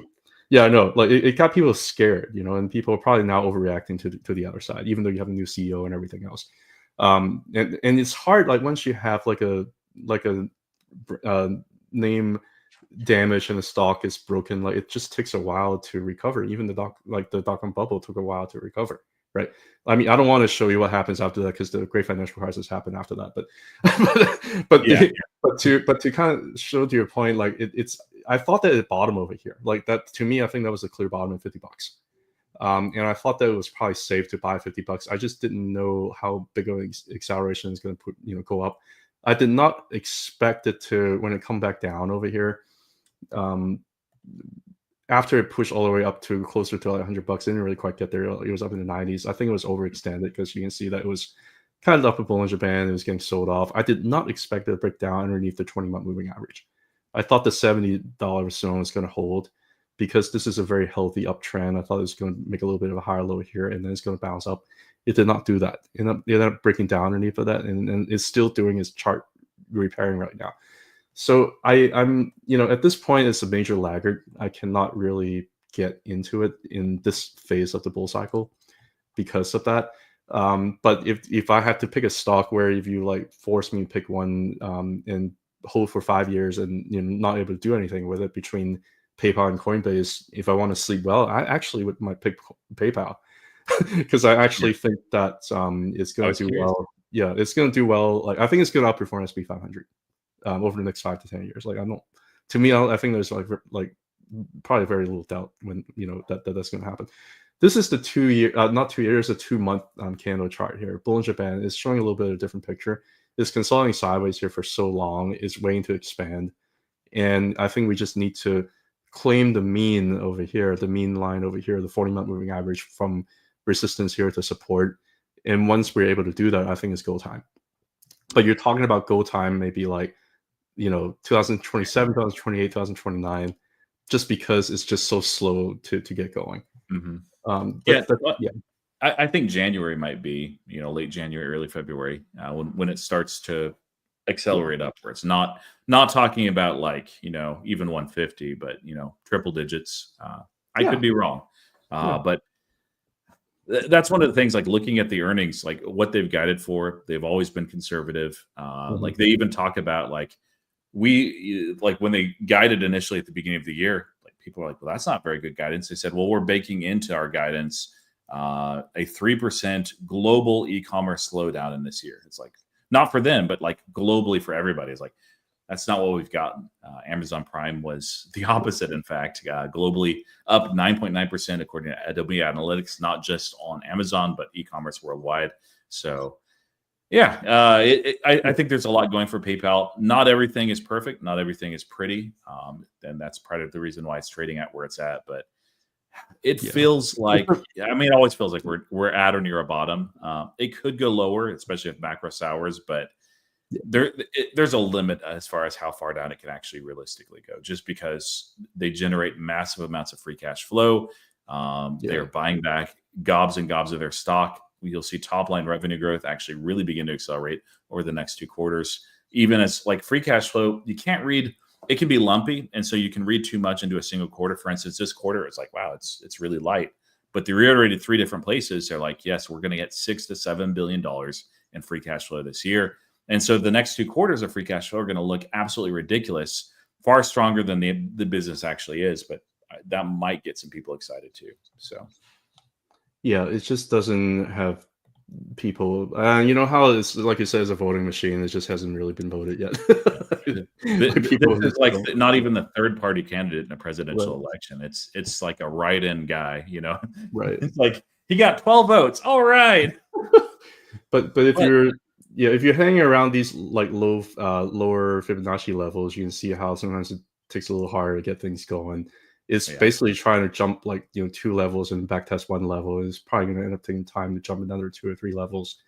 Over the next couple of years. It probably would get to the triple digits. I think it's possible by the end of the year or like early next year. I think it's possible. If especially if the overall market does well, but it's just doing a little dance, from one level to another. Yeah. All right, we've got two on Grab. So I'll hit this one right here. Both of these are from F. Why don't you believe in Grab? Well, I don't know what believe in necessarily means, but I'll talk about what I think about it and what does Cat think about Grab. So myself, Grab, I think it's a decent company, but I prefer to have super allocations. So I tend to be allocated in less than 10 names, and sometimes super allocated in one in particular. Grab is one of those where I'm like, okay, it's international, so I'm usually cautious there. My only international play right now is actually Nubank, which I mean, it is what it is. It's not doing great. I think Grab will be okay and it'll be a decent grower. I think a lot of people are attracted to Grab in part because of my friend Amit. Like he's a genius. He's hit so many home runs.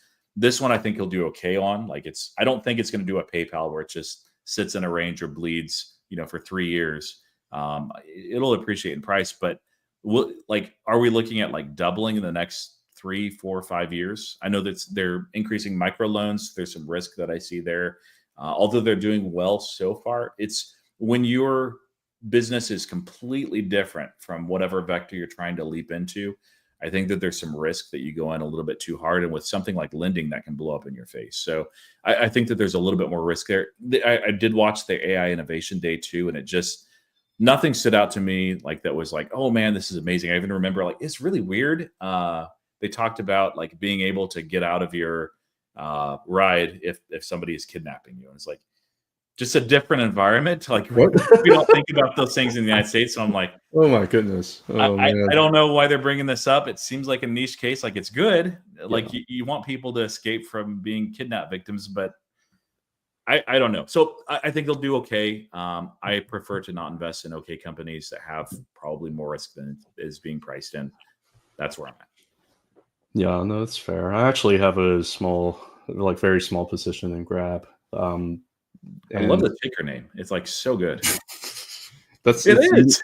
yeah, but you're not supposed to do that to people, guys. You're not supposed to go out and grab people, okay? That's not Maybe that's why we're talking about it. That's That's not appropriate in 2025 or ever. But if you're looking at Grab, it's been forming a very, very beautiful base. I call this thing like an ascending triangle where there's a resistance level here that's trying to break above. And then basically that's your supply here, right? And then the demand has been increasing to the point where it eventually broke the supply and went up to the next level. And it's just basically been hovering the next level over here for close to a year now. Because it's been forming for the most part higher highs and higher lows, because there's a big giant liquidity grab here back in April that back tested the level down below. And because if you're looking at other indicators that I usually look at, like this is called the Ichimoku call. You don't have to know how it works or anything. It doesn't matter. But you can see that. Vlad's favorite. Yeah, exactly. Like, I would love to talk to Vlad or something. No, anyway. But it's been holding the support lines over here. Like, that's all you really need to know. There's support down here below, and there's a resistance level up above, right around 0.5 log fib, which is $6.30. I think that's the target. When it gets there, I don't know. I think it had to consolidate because it was just going sideways over forming base for so long that the Bollinger Band is just recently expanding, and you can see how it got rejected over here because it was just way outside the standard deviation. They just couldn't keep on going up higher, right? So it had to kind of come back down and back test the mean, which is the 20-month moving average. And right now it's just consolidating sideways over here underneath this fib level over here. I think that the Bollinger Band is expanding to the upside. I think the $6 target, 630 target is going to end up getting hit. Like that's my realistic scenario. I think by the end of the year, probably be $6.30. And it could be a trade. And I have a small position. If I have to liquidate one of my positions to buy something else, like I think this might be one of those. But I could be wrong. I mean, like it could be do one of those things. Like next thing you know, it could be like that. You know, like who knows? Like Uber's been doing pretty well. I mean, I think there's some people that expect that, and I just like looking at the company. I wouldn't expect that. I mean, anything can happen with just the share price, but from a fundamental standpoint, it's like. I see some acceleration. There's some risk too. I think there'll be a slow, gradual grower. In 10 years out, you might be looking at a 3 or 4x. Like that's not bad. Yeah. I just think there's better opportunities. Yeah, I'm kind of second guessing myself here too. So but I think it's going to go up. But I think the next level is going to be 6.3. It's not going to be like double digits. So.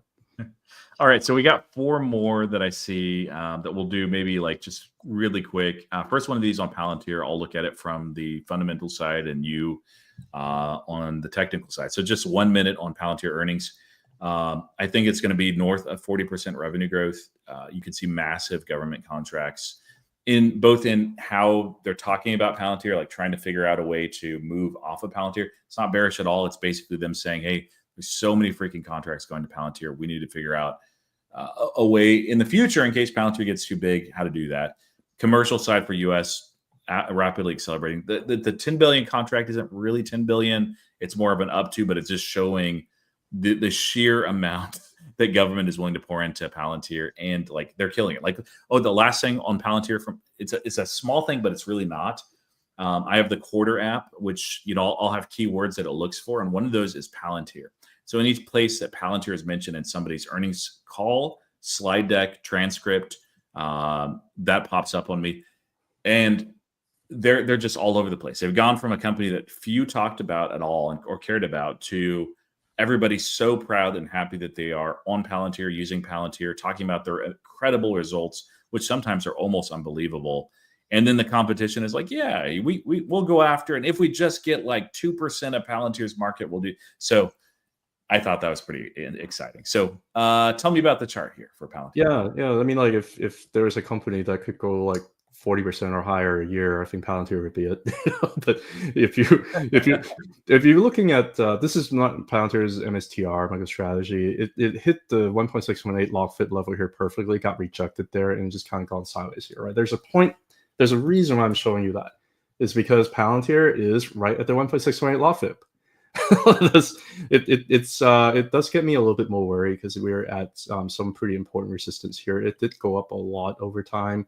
Doesn't mean that it's not going to go up a lot more over time. Could it hit some of the higher levels up here, like 300, like 600, 1200? Can it hit that over the years? I think it's possible. Look at the growth trajectory that this stock is having. It doesn't look like it wanted to really slow down.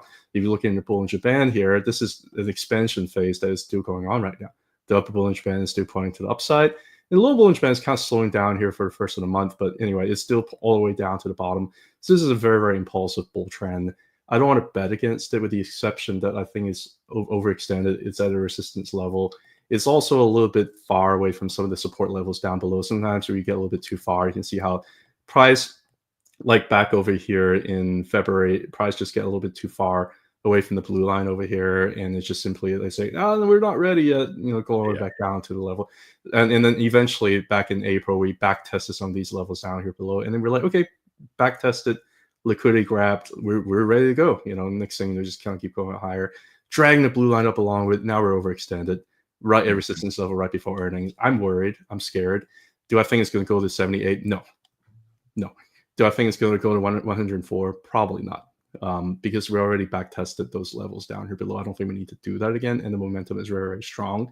Could go down lower to some of the lower levels down below between these two levels here is possible, right?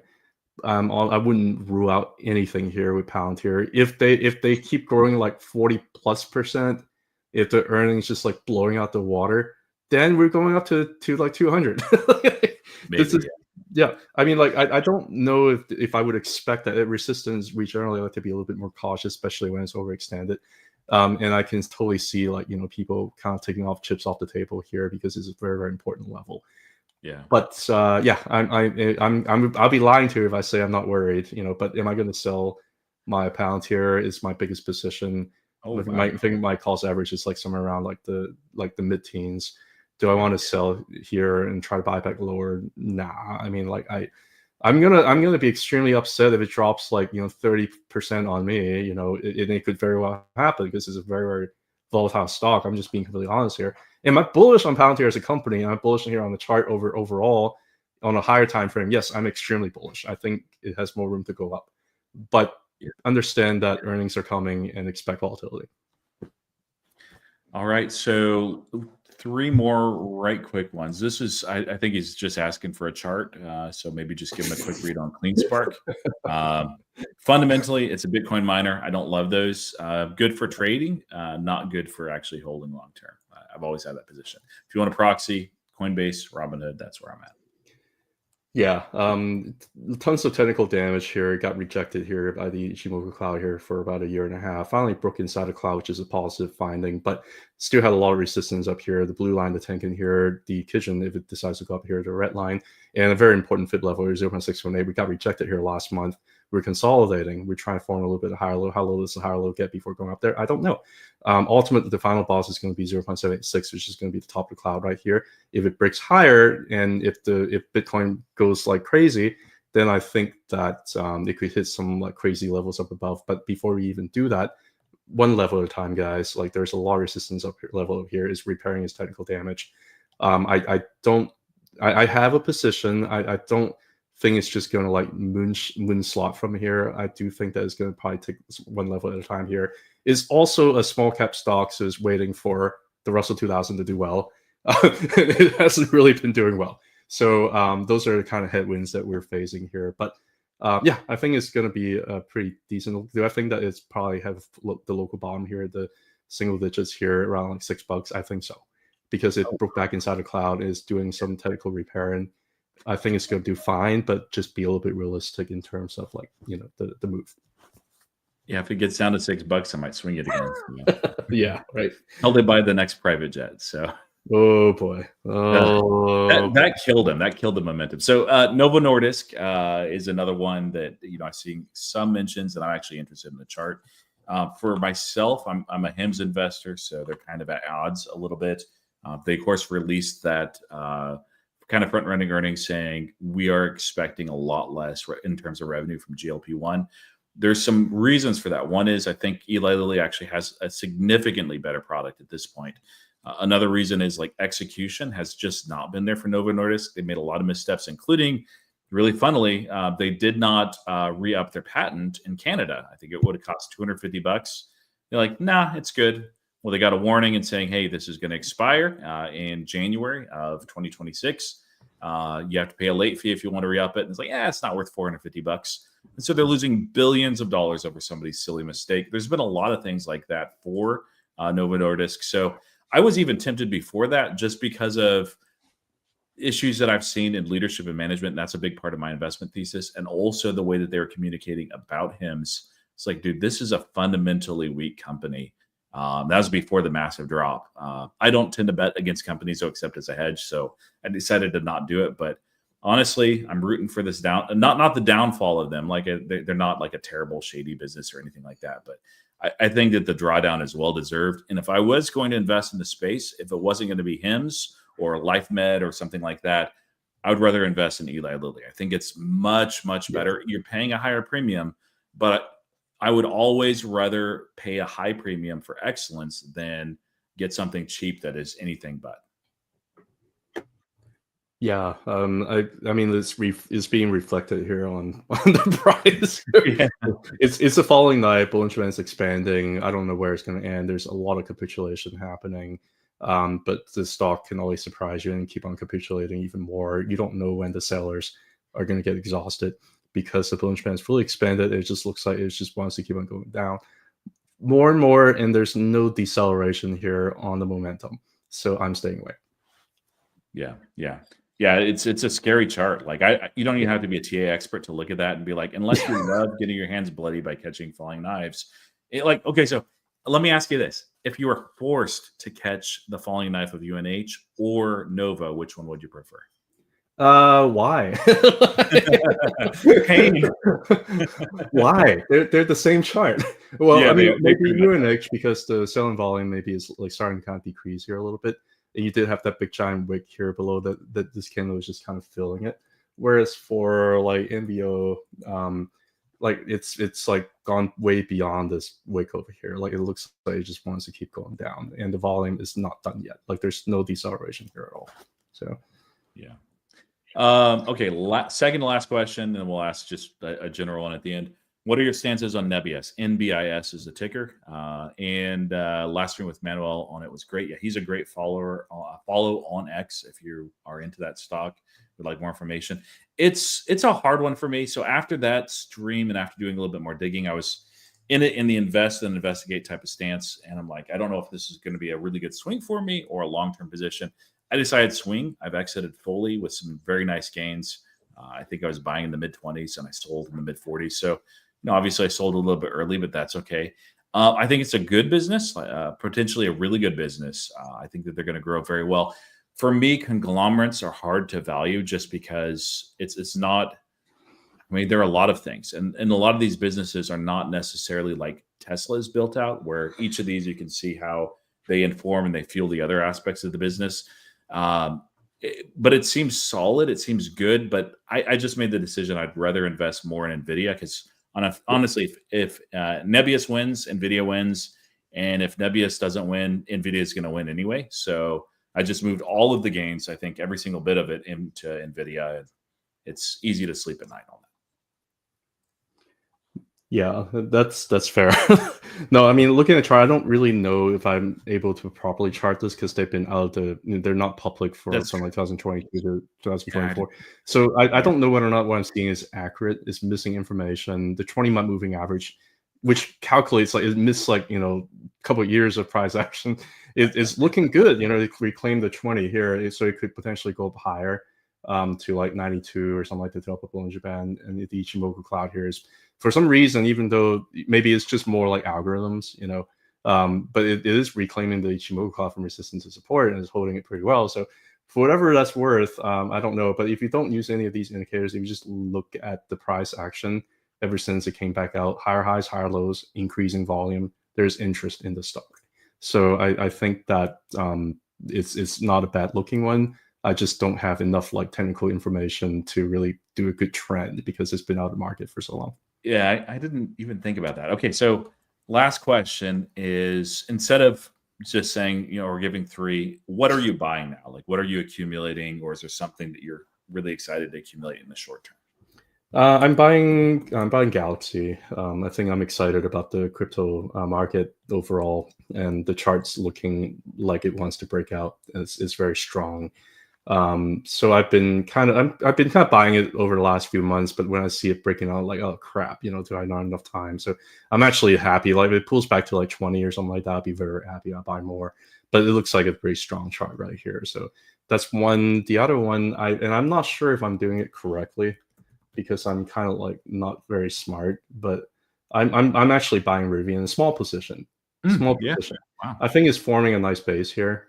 And I think that, if you look at the 20-month moving average, it's been trying to reclaim that. The Bollinger Bands is squeezing pretty hard. So telling you maybe a trend change is going to come pretty soon.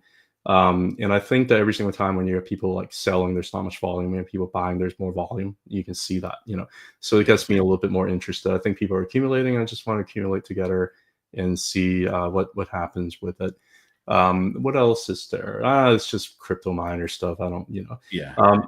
I don't have anything like sexy that I'm like trying to dive into because I have been kind of buying a couple of things that they already kind of ran away from me. So I'm still looking for some setup kind of like this, where I feel like it's forming a decent bottom. It's not a falling knife, and it's been consolidating for a while. It's a good risk reward. If it runs away, I don't have to do anything. I'm not going to add to like SoFi or Robinhood or anything like that. Like that's I'm not going to do that. Not here, right? Yeah.